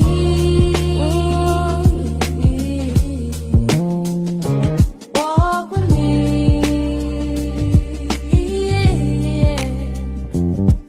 In the shadows lies the truth that they try to conceal. The power of the dark is the power that's real. It's the fertile soil where seeds take root. The darkness that nourishes the growth of the fruit. The shadows are where the light can't reach, where the mysteries lie and where the secrets are kept. But in the shadows also lies the power to create, to manifest, to bring forth new life. The darkness is where the magic happens, where the impossible becomes possible, and where dreams come true. So let's not fear the shadows, let's embrace them, let's dance with them, and let's let them guide us to the truth that sets us free, the truth that empowers us, the truth that makes us whole.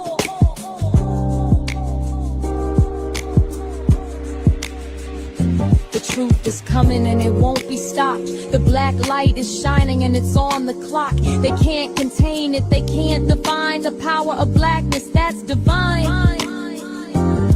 We're taking back the narrative, we're setting the record straight. Black is powerful, black is great, the truth is rising. It's taking its place, it's shining, it's walk with me.